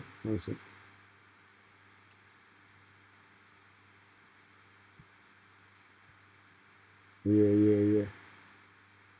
Okay. There you found a number of videos. Yeah. All right. And don't forget to look at the resolution here. Yeah.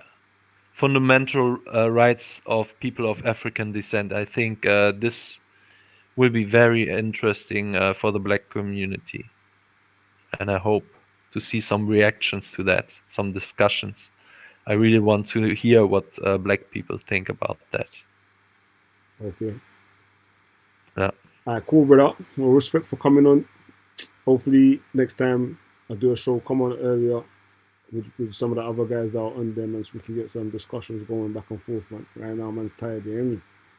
Yeah, okay, cool. Yeah. Respect for Thanks coming you on there, man. for having me. Yeah. No problem. See ya. Peace, brother. Bye. Bye. Yeah, man.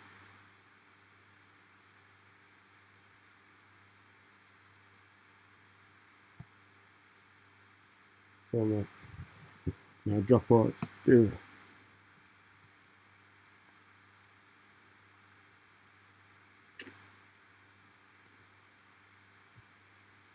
Peace to all of the viewers.